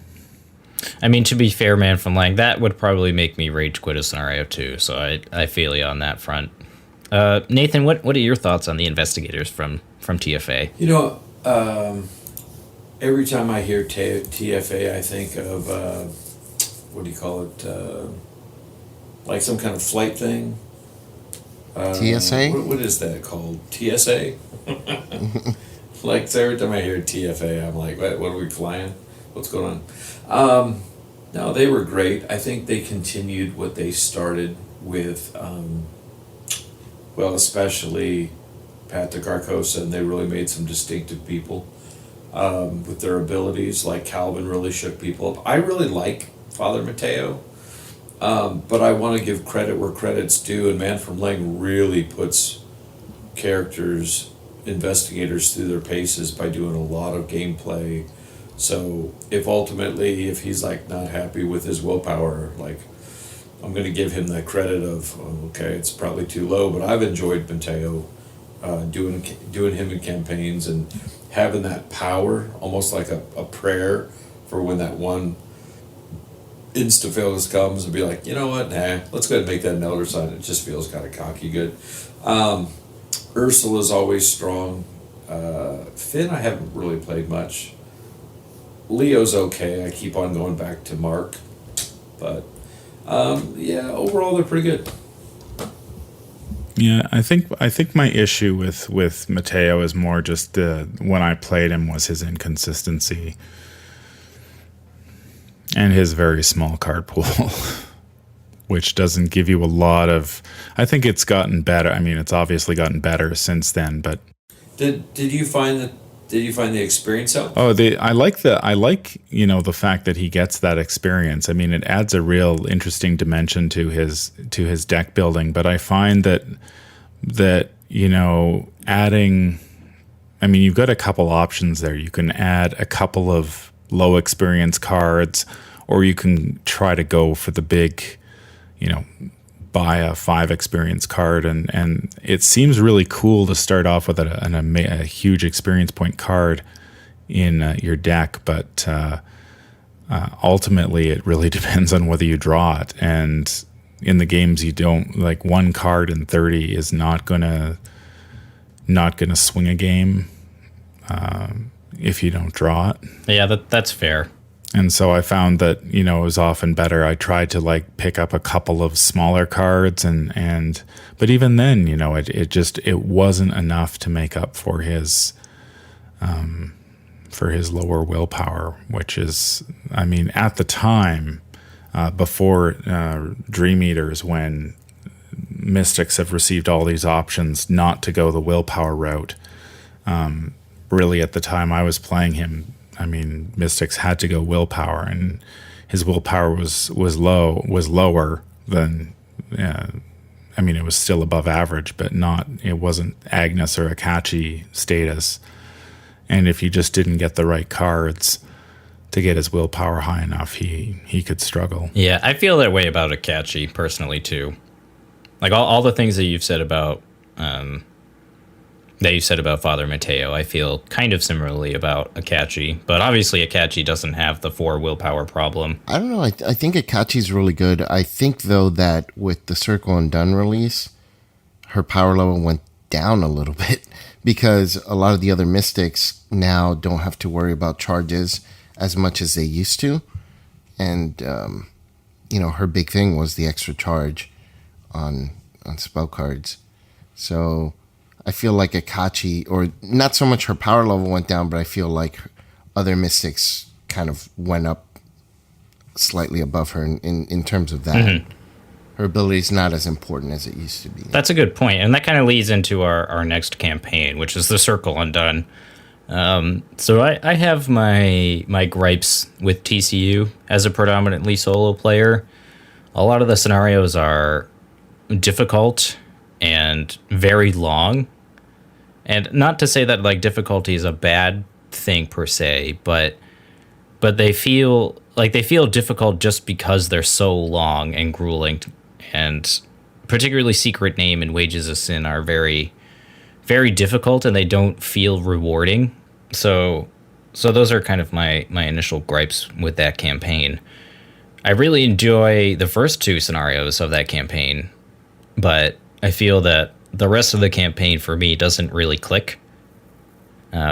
So it's overall my least favorite of the campaign so far. What are your guys' thoughts on TCU? I think the prologue was a neat idea, but it's sort of gimmicky, and I tend to ignore it now. I like you. I like the Witching Hour is a great scenario, as is the at Death's Doorstep is cool too. I think that again, as a predominantly solo player, I think I struggle with this campaign more than the others. I like playing. Scenarios like The Secret Name have grown on me to play in standalone, where there's really nothing on the line other than just trying to beat the scenario. It doesn't affect the there's no greater campaign to worry about. So I enjoy playing them that way. But as far as the campaign goes, I think the biggest problem for me is that so much of the story feels like it's locked behind doing well in the scenarios, and because it's so punishing for solo players, you don't really get a good sense of what the story is about. Because I know toward the end of the campaign, when I played it solo, I was just like, where do you find all this stuff? Like, when did you have this happen, and stuff like that? And it was only, after I played some of the scenarios solo in just standalone and was reading the outcomes, I'm like, oh, here's if I had done better, I would have discovered this or that thing, or the story would have been a little more fleshed out. But I just feel like a lot of it is just locked behind these very difficult scenarios to beat in as a solo player. Yeah, I feel that way too, man, from Lang. I remember one particular example to kind of go on your point is at Death's Doorstep. Like if you want to befriend the Lodge, you have to do really well in that scenario. And it can be difficult depending on your investigator and what you draw from the encounter deck. And I think like that, and For the Greater Good is another scenario you have to do particularly well if you want to get a certain outcome, which is fine, I think, blind, but yeah, trying to like get a certain outcome is very difficult, and it doesn't feel rewarding, I guess, is my biggest gripe with that campaign. Yeah, for me, I think when I first started playing the campaign, the deluxe expansion was fantastic. I really loved the prologue idea. I do kind of agree with Man from Lang that after you do it the first time, it's a bit of a slog, but I still like it. I still like the idea just for the flavor, the horror movie flavor and that kind of thing. So I do like that. But the other thing that I immediately started affecting me with this campaign that made me dislike it tremendously was the complexity of a lot of the things within each scenario, between having too many things in your threat area to the haunted mechanic, remembering other things. Like, there's so much happening at once. And since, like most of us, I'm primarily a solo player, when you're playing multiplayer, people can remind you, hey, you forgot to do the haunted, or hey, you remember you have that in your threat area. But when you're playing solo, keeping track of all these things it's a bit of a nightmare, and it takes away from my enjoyment of the game. And I think there's just way too many scenarios that have that kind of thing going on. Like, what's the graveyard one? That one's ridiculous. I mean, I played that 3 times. I played it. I think each time I had at least 4 things in my threat area, which is just ridiculous. And then keeping track of when they trigger. And Secret Name has that problem too. Yeah, I mean, a lot of the scenarios do. And it's the first 2 scenarios are really strong, really good. When I played those first 2, I was like, wow, this is probably going to be my favorite campaign. But then, the expansion packs started coming out, and I'm like, oh, I don't know if I like this. And it's very willpower heavy on top of everything. So it definitely favors Mystics, kind of. Yeah, well, it is a very willpower heavy campaign.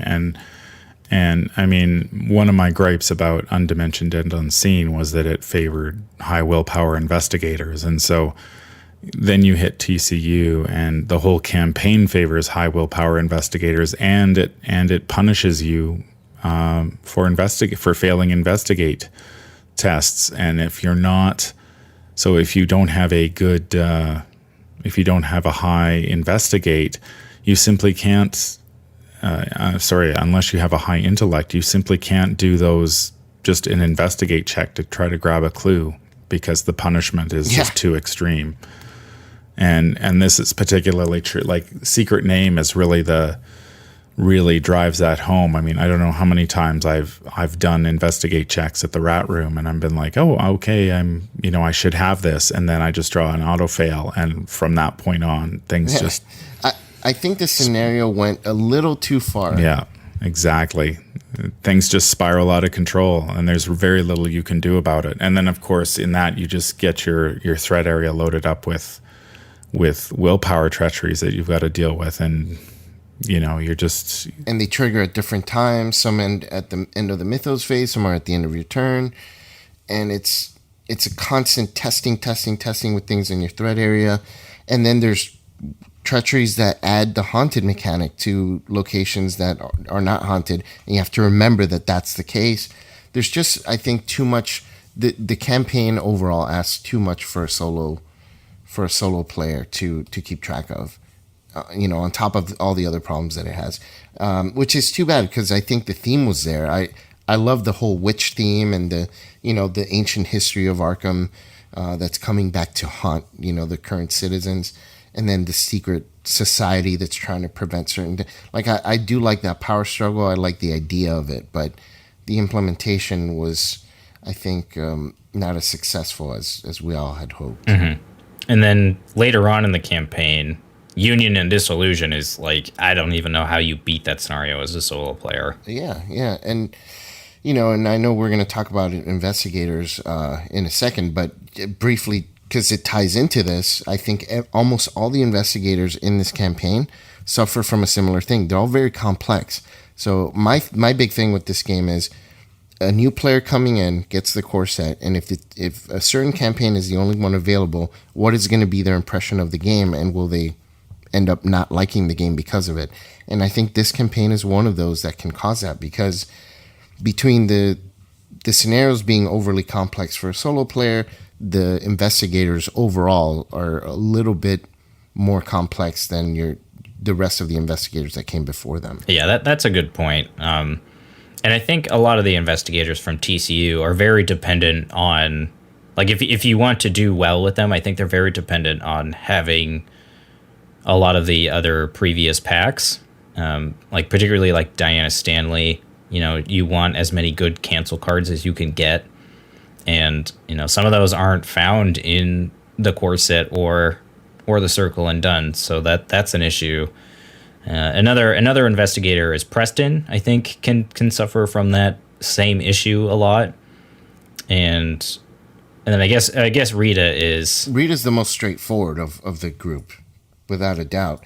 I think a lot of the investigators, except for Rita and Marie, kind of try to turn their faction in on its head. I get what they were going for. They're trying to basically tell people, hey, just because you're a guardian doesn't mean you have to be fighty. So they bring out Carolyn Fern, and is Diana Stanley guardian? Yeah, right. Then Joe Diamond, oh, you don't have to be very investigating. You could be combat based as well. So I get what they were going for, but it can cause confusion for a new player, and it can also, and a lot of them are too complex. Like Joe Diamond with the hunch deck, and Carolyn Fern with her card pool can be confusing for people. The limitations on it. Preston Fairmont can be really complex because of his stat line and the way his ability works and all that stuff. Diana Stanley with the way her ability works with putting cards under her and all that kind of stuff. There's a lot more going on with most of the investigators in this one than in previous campaigns. And on their own, they're probably all pretty good.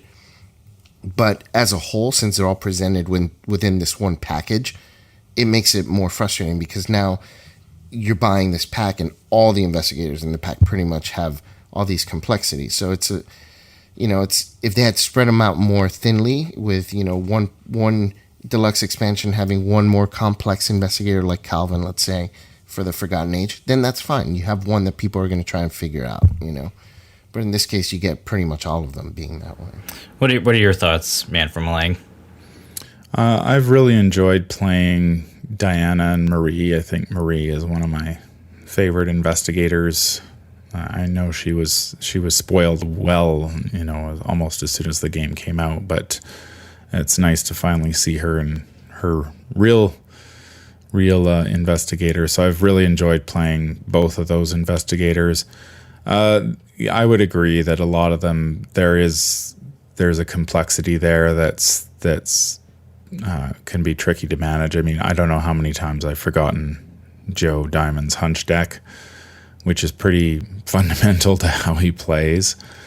And so constantly having to remind myself, okay, I need to draw a hunch card. is I don't really like things like that because they can, if you remember, say at the end of your turn, it's just like, and then you draw your weakness, say, and then all of a sudden, like the whole turn can change on a dime. Like, oh, I wouldn't have done, like the turn would not have unfolded this way if I had known that I had drawn that card. Yeah, that's a good point, Man from Lang. Do you think that it does those investigators a disservice in a way? No, I think it's I don't think it does them a disservice.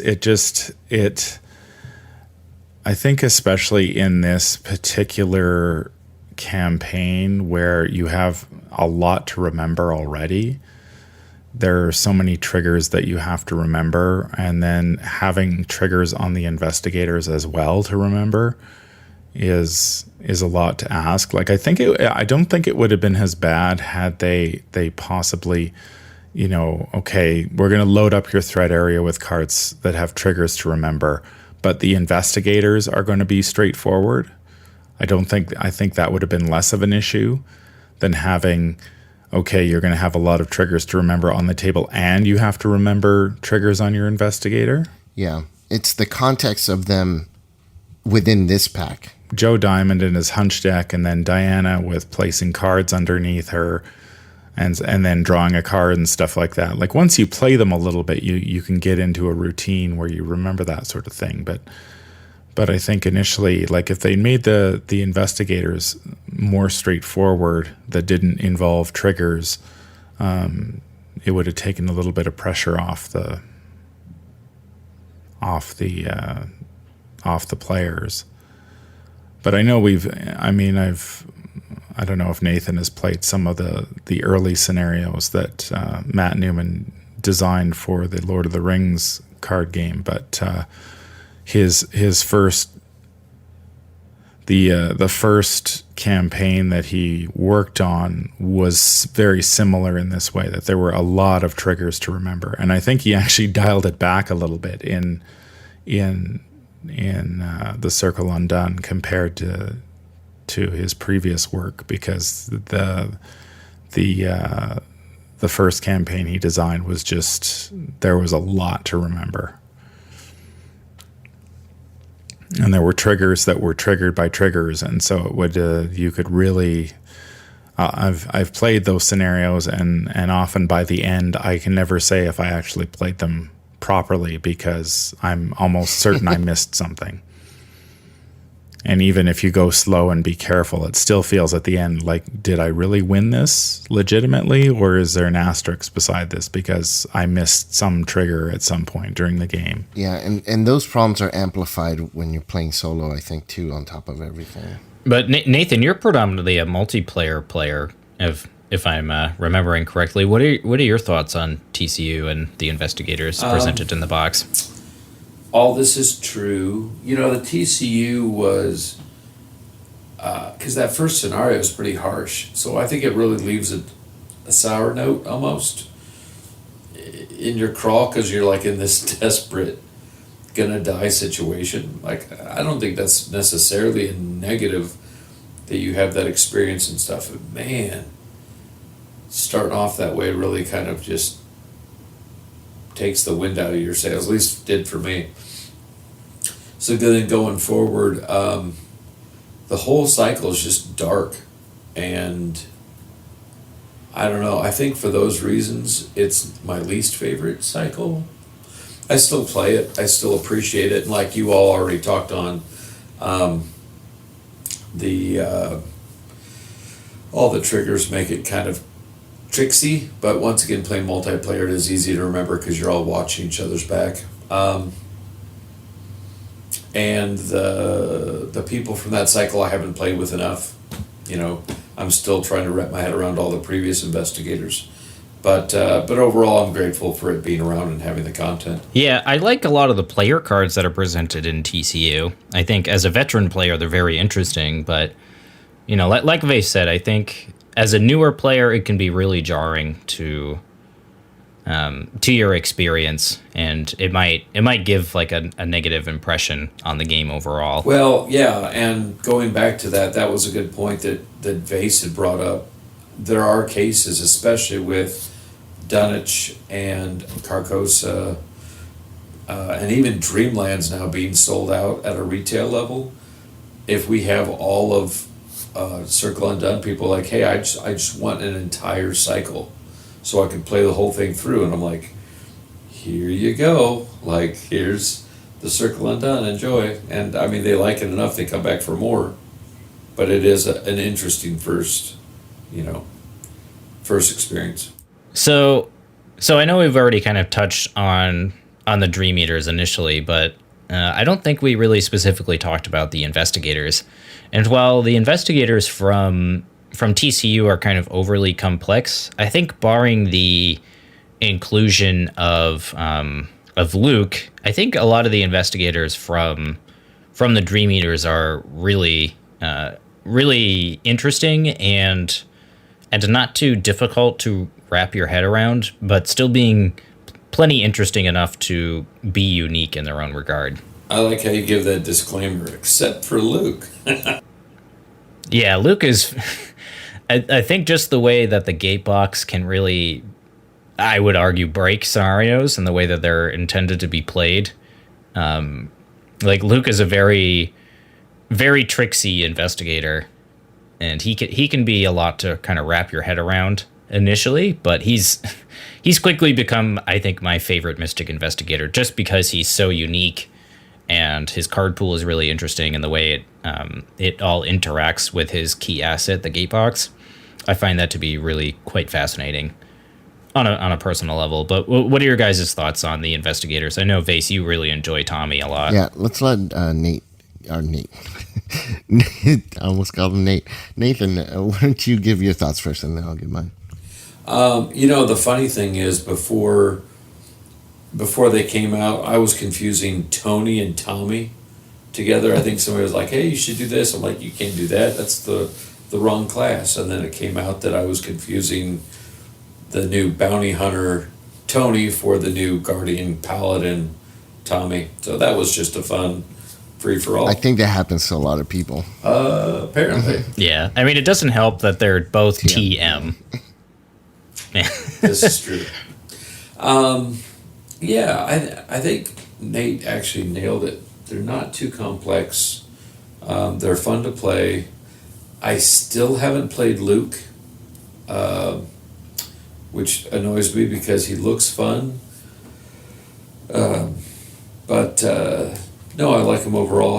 I played just a tiny bit with Mandy. I played the most with Tommy. I want to play Tony more because I do like the bounty idea, but good. And Patrice I just recently played and enjoyed, just like Matt Newman said in several articles or several interviews, that having that kind of hand recursion and constantly having cards is really helpful.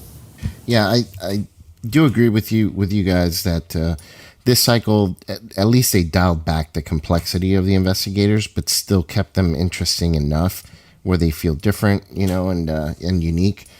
So Tommy, like you said, Nate, definitely one of my favorite investigators to play. I do like playing Guardian a lot, so that that helps too. But I like Tommy's ability. Right. What's your favorite weapon in Guardian? I'll give you one hint. It starts with an M and rhymes with achete. Oh, I thought you were gonna say like Figure it out. Kakashi or whatever. What's Kukri? the blade? Kukri. Makukri. McCookery. Yeah, so Tommy's great. Mandy is probably one of the more complex ones because of her card pool and how you can customize it. But once you get it built, once you get the deck built, she plays pretty normal. So that's really cool. Mm-hmm. Luke is the only one. I haven't played Luke, and I'll be honest, I have no interest in playing him. What? It feels a little.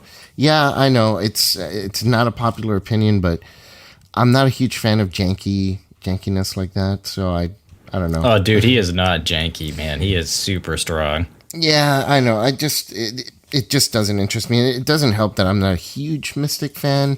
Pretty much for Mystics, I play Mateo and Akachi, and that's it. Like the most straightforward ones. Mm. So maybe that's got a lot to do with it.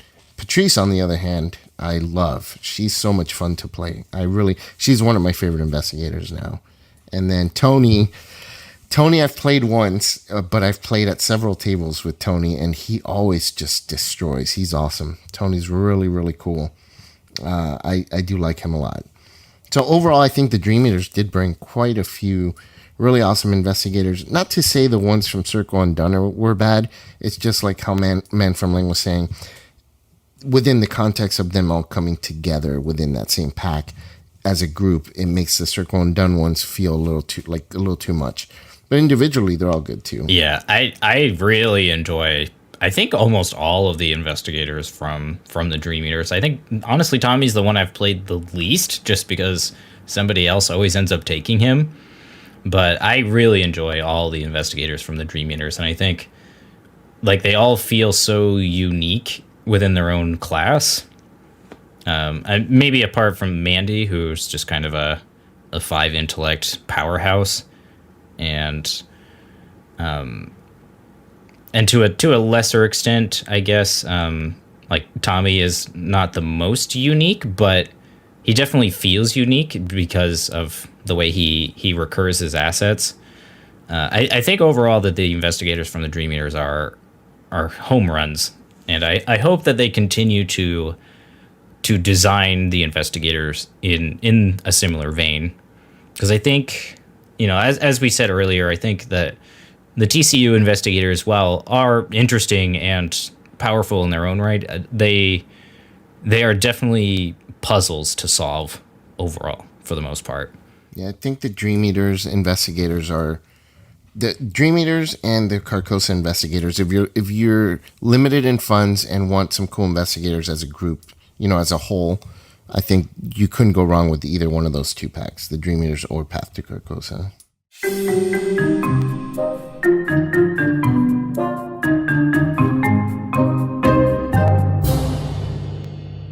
So I know we've kind of touched on it throughout kind of discussing the campaigns as a whole, but a topic we wanted to focus on was what do you guys think constitutes actually winning a scenario, and like how do you think people should feel about their defeats, or feel about how well they do in a scenario? Yeah, that's been the topic of conversation in Reddit and Facebook and stuff, especially with newer players that are like, hey, I just played this game, I got my ass handed to me, played it again, I did a little less bad. How do I feel about that? Like, what should I aim for? And sure, it's fine for veterans of the game to be like, you know, hey, it's cool, it's Arkham Horror, you're supposed to win and lose. But I really feel like, especially newer players, and especially people that aren't used to Arkham things, need some W's under their belt, you know, with some easier scenarios to get the mechanics down and kind of feel like they've achieved something. And then you can get into the more esoteric meta, well, leave when you can, that kind of thing. But, you know, that's just my hot take. That's a good point, Nathan. It can certainly be frustrating when you feel like you're just getting crushed scenario after scenario, but you're actually, realistically speaking, you're probably actually doing pretty well, but it doesn't necessarily correlate that you're doing well, because you're getting the defeat so to speak, quote unquote, of the scenario.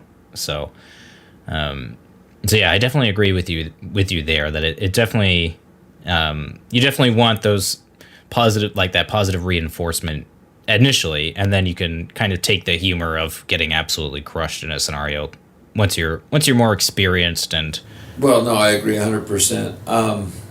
The other thing that I tell newer players is don't be afraid to net deck at first. yeah, that's a really good point, Nathan. And that can be kind of tough if you're a player that just plays solo and you're just getting into the game by yourself. I know the guys from the Mythos Busters, I think it was almost a couple years ago, they wrote like a basic deck building guideline on FFG's website, and Vase and I have kind of touched on that subject for specifically solo players, but I think that's a really good point, Nathan, is that if you don't build a good deck, or if you don't have like general guidelines on what you should be doing in the game, because I think the learn to play guide is kind of ambiguous, so to speak. Like, it doesn't really go into, if you're playing on standard, you probably want to be a certain threshold above the test that you're doing in order to likely succeed. And there's all these little kind of nuanced things about the game that are unspoken within the rules that I think really improve one's experience when playing. Yes, for new players, it's kind of hard to, if they're not playing with someone who's experienced that can tell them that that's how it works. It's hard for them to sometimes grasp the concept of how a horror game is supposed to play out. That a defeat is not necessarily a loss.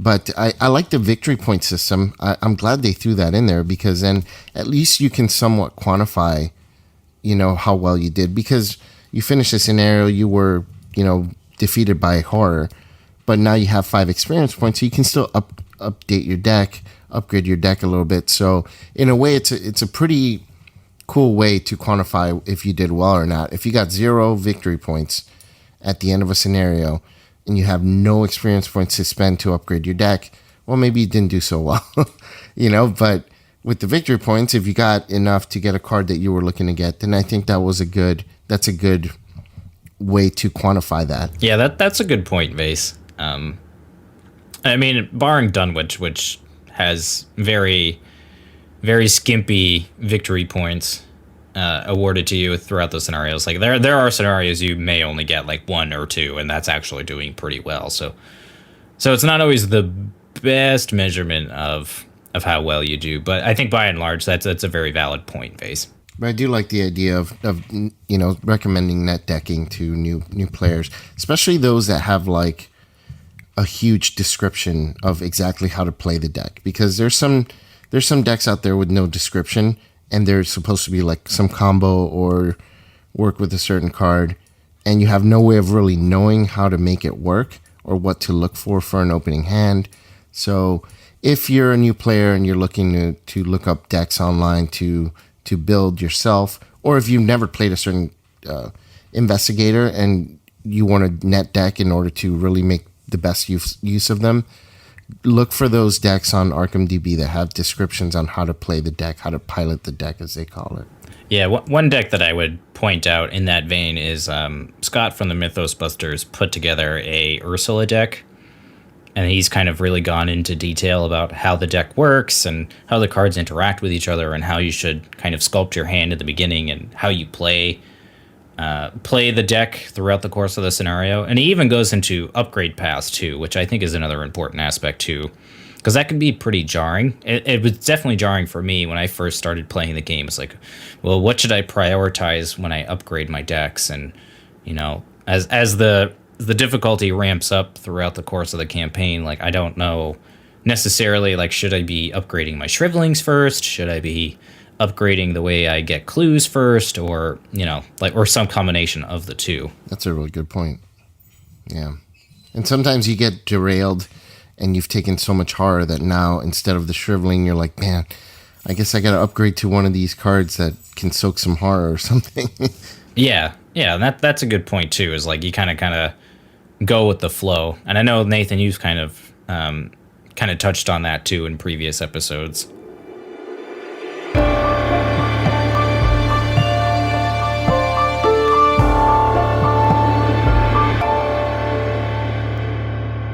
So, a couple episodes ago, Vase announced that he was going to give away a copy of The Blood of Baalshandor.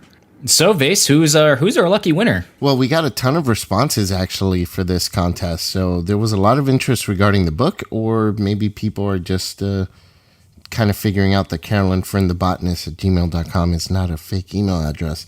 But yeah, the winner is Robert Huang. Hopefully I pronounced that right. Robert Huang. And yeah, he's looking forward to Amanda Sharp. His favorite class is Seeker. So we asked the question to the listeners, which product are you looking forward to the most? And he specifically was looking forward to one investigator, and that is Amanda Sharp. So that's pretty cool. Hopefully she works out the way that that you're expecting her to. And we will be sending a copy of that book this week for you. Congratulations. Yeah, congratulations, Robert. So with that, why don't we go ahead and move into our community spotlight? Nathan, you had you wanted to touch on music and ambience for your Arkham Horror games. Yeah. No, there's a lot of great sources out there, and I think I've touched on this before. Music makes a difference. I play it every time I play Arkham. Oftentimes I'll have 1920s jazz, or I'll have Hustle Bustle of the City, or something that fits. For the Happy's Funhouse fan-made scenario, I play like a creepy clown music. For the Curse of the Rougarou, I play swamp. It's like called Scary Swamp Sounds, but it's perfect. It's about a half an hour and you just hit repeat, but it's got gator growls and like water sounds and crickets and frogs. Especially for a lot of the Forgotten Age scenarios, I did dripping water in the cave sounds or jungle sounds. But when I play soundtracks that people have actually gone out and made, Graham Plowman has some fantastic stuff, and I had reached out to him recently and said, hey, I really like your stuff. What can I do to listen to it or what have you? And he sent me a link. I'm pulling it up right now. Boom.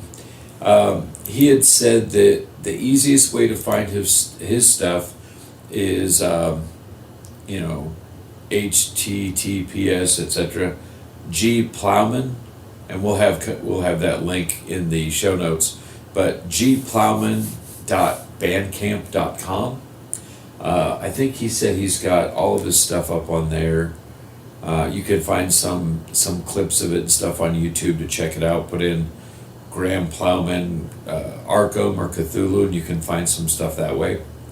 But I like to support people that add content, so do what you can. But really cool stuff, really nice guy.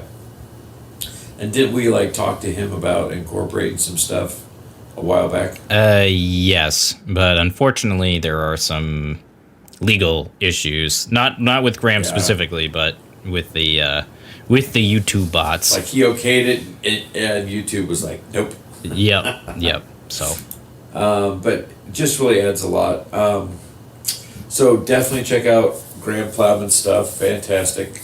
He's also been playing more and more during the quarantine and posting up on the Facebook group. So that's been fun to watch him. Like, hey, I just did this scenario. What do y'all think? And I've got questions. And I was like, I know that guy. That's really cool. I also wanted to quickly break in and talk about Seth Oakman. I'm also a really big fan of the fan-made investigators. And years ago, I found some made by Soakman, Soakman, and I was like, oh, I love these. He made 8. And he's taken those investigators and used them with Mansions of Madness and Arkham Horror, and of course Arkham Horror, the card game. He ported them over and made them into playable cards. And I've been running them since I first saw them. But then I reached out because on Arkham Central, there was a Seth Oakman who came out with the Blackest Pit campaign. And I was like, oh, this is a cool fan-made scenario. and Seth Oakman is close to Soakman. I wonder if it's the same person. So I reached out to him, and indeed it was. We've been talking back and forth. And he also just released the second part of the Blackest Pit campaign. But he literally wrote me 9 minutes ago and said, "Happy 4th, Nathan. I have updates for the investigators." And he's kind of changed them and updated them after having played for a while with them. So very exciting stuff. We'll see if he's cool with us putting a link to those in the show notes as well. So a lot of fun stuff going on in the community for a spotlight. And if you want, I can also end this whole shebang on some trivia.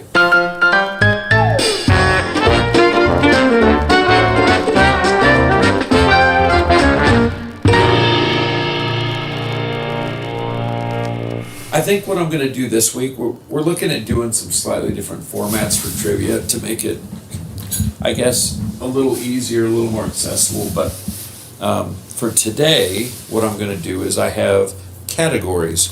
So kind of like, Jeopardy or what have you. So the winner of a particular question will then get to choose the next category for the next question. The categories I have are images, so things that are in the picture, icons, which are going to be, under the cost and the pips, quotes on the card, and then I have one special category with one set of cards called potpourri. So, Nate, since your name is close to Nathan, why don't you go ahead and pick the first category? I will pick images for 200. Good. Okay, and there's no point value, but that's great. That's great. Appreciate that. Okay, Vase, you might want to take yourself off muted so you can get a chance at this. I'm ready, man. Here we go. In the picture for On the Hunt Guardian card, how many footprints are in the picture? 3. Oh, you both got that at the same time. So, Nate, go ahead and give us another category. I was faster, so I get a point. That's cute. It is. It's also correct. Well, okay. Latency is a thing. But anyway, I'm going to choose icons. Go with this iconics, y'all. All right. Scrying, 3-pip upgrade. What are the icons on this card? Willpower and intellect. Okay. Willpower and intellect. I'm sorry, were you saying it after him and the same things to be funny? Is he right? Are we right? You're not going to get credit if you say the We said it correct at the same answer time. after somebody else. He gets the point. I had no idea. I can't remember what the picture even looks The like. answer is 2 intellect. I kind of feel like if Man from Lang could have stayed a bit longer, he would have totally nailed it. All right. Vase, let's shake things up. I'll let you go ahead and pick next category. Death by Horror for 20, please. I don't know where the categories are. Where do I find them? Images, icons, quotes, or potpourri? Let's go with potpourri. Ooh, look at you going potpourri. So, archaic glyphs, your favorite, my favorite spell. Do you remember any of the subtypes? Oh my God. Oh, goodness. Isis, something Isis. Memory of Isis. Good. Vase, that's close. Not Minds in Harmony. Minds in Harmony? No, that's an Ancient Stone one. Oh, Time to shit. give you some clues. Guidings in one, prophecies in another. Guiding Stones? Correct. Yes! Damn. Yeah, that's a That's good one. question. That was good. Do you want to get any of the other ones? Prophecy Foretold? Correct. Ah, yes! Oh my God. I'm getting slaughtered. 2 points for Nate. And you were both close on the one, but it is technically markings of Isis. Good job. Dang it. That was definitely not an easy question. I realized that, which is why I was, That was a good one. prepared to give you part of the answer. Nate's getting an edge up that round. Go ahead and pick the next category: images, icons, or quotes. I'll pick quotes this time. Quotes. All right, here we go.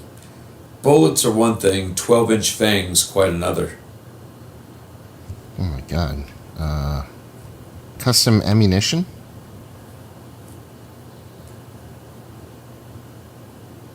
Oh no, I think this is the story asset from Ruguru. Oh god, I can't remember the name. I'll give you all a clue. It's from the core box. Oh goodness. Oh goodness. Do you mean to read it again? For those of you in the back, bullets are one thing, 12-inch fangs quite another. The answer is bulletproof vest.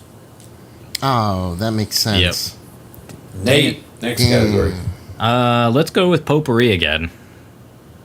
Potpourri was only the one. Okay. But it was a multi-part, so I put it on. And I'll go with images. Images. Kerosene. Your favorite flammable spell and mine. How many tentacles are in the picture? 8? I'm gonna go with 6. Nate, closest to the correct answer. The correct answer was 10. You get a point. Oh my god. All right, Nate. Images, icons, or quote. Let's go with icons this time. Icons again. In the card, Cheat Death, which is a 5-pip trick faded rogue card. What are the icons? It's intellect and willpower? I believe it's 1 wild icon. Correct, Nate. Damn. Man, Base, you are getting crushed. I am. I'm. Blame my dogs. Once again, Blame my dogs. Man from Lang does have his credit card on file with me, connected to my Venmo. So had he been here, he probably would have done really well. Although I can't help but think that Matt Newman really crushed it when he got the answer to what kind of car he drives, and even the color to win that one. Oh man, come on. Nate, images, icons, or quotes. Let's go with quotes. I knew you were going to say that. Don't worry, she insisted. I can handle it. I've had worse. Maybe, but what's the card? Ah, damn it. Don't worry, I can handle it. I'll give you a clue. It's a rogue card. Ooh.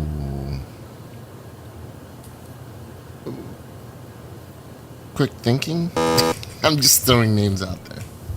That's all right. No one got that one. It was cunning. Let's go ahead and go with another image. Maybe this one will be easy because it's a card from the base box. In Vicious Blow, what is someone hitting over the head? Oh, it's like a snake creature, lizard creature. It's like reddish. Really? I thought it was a Bayaki. It looks like a snake creature. It looks like a. Oh man, Like I was one of going to those say fangs Nightgaunt of- because of the horns.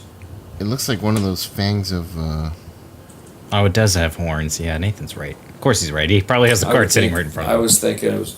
Yeah, I'm What? thinking it's a Nightgaunt. Yeah. Yeah. All right. Yeah, that's Go. probably right.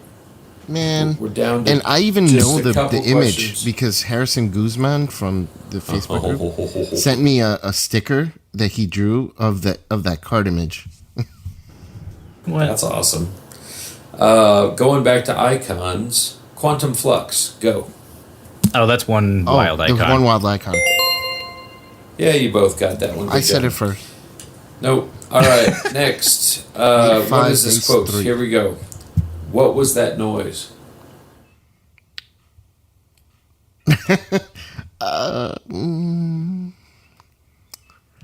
We're gonna go with Oh, jeez. swift reflexes. No. Imagine doing this podcast and you think that in your head.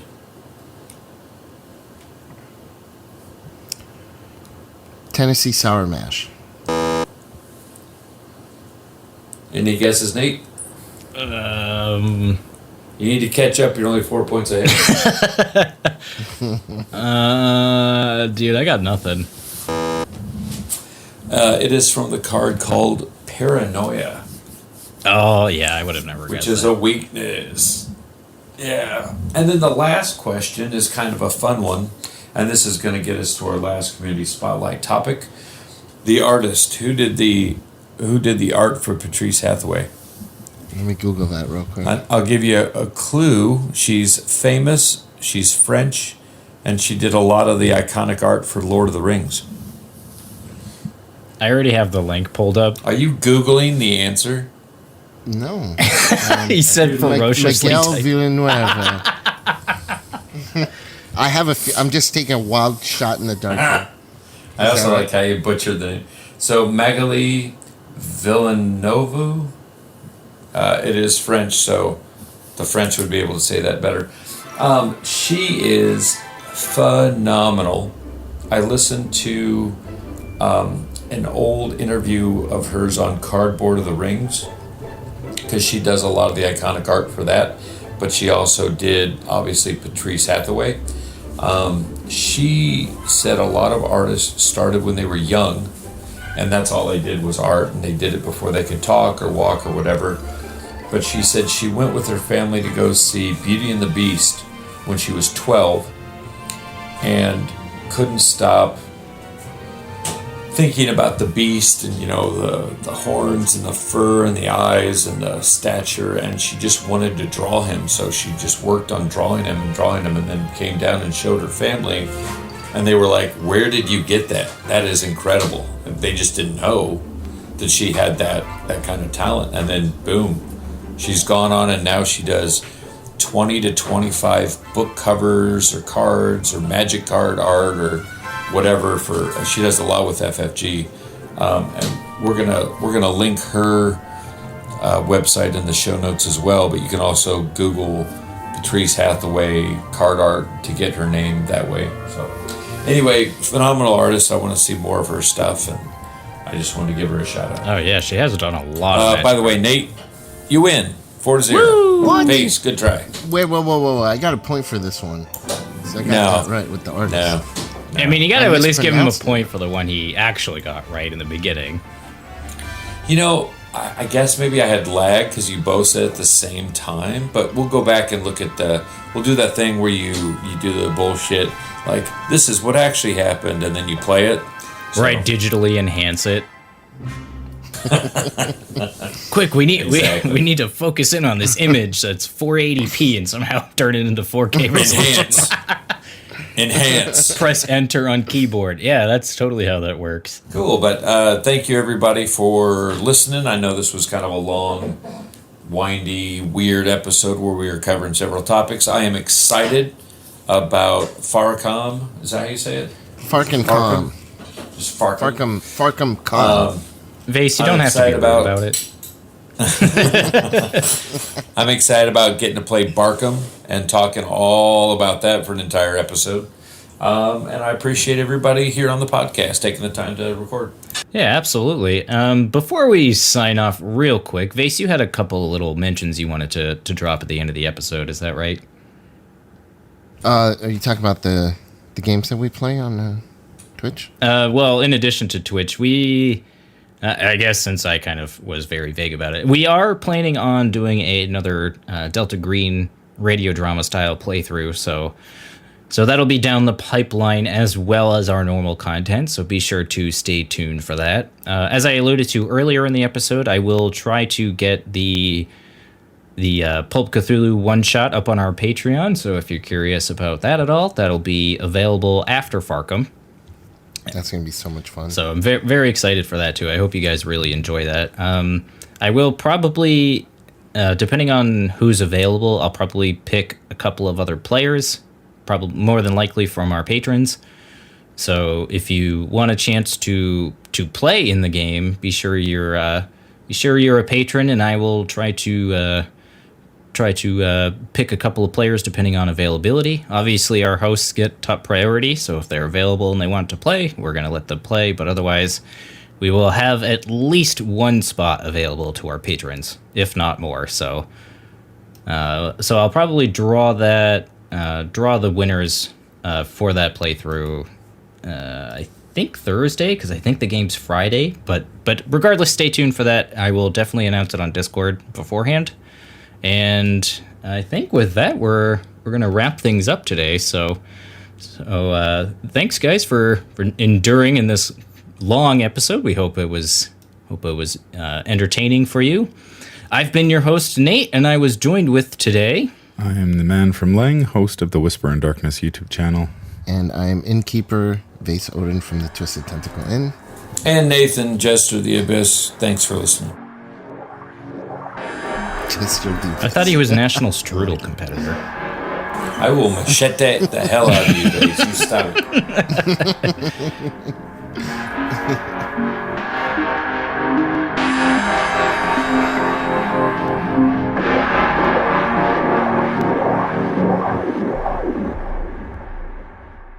All right.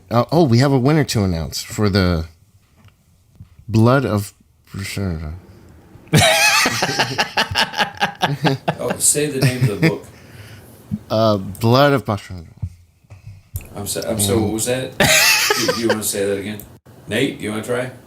I believe it's Baalshandor. I could be wrong. That's what I said.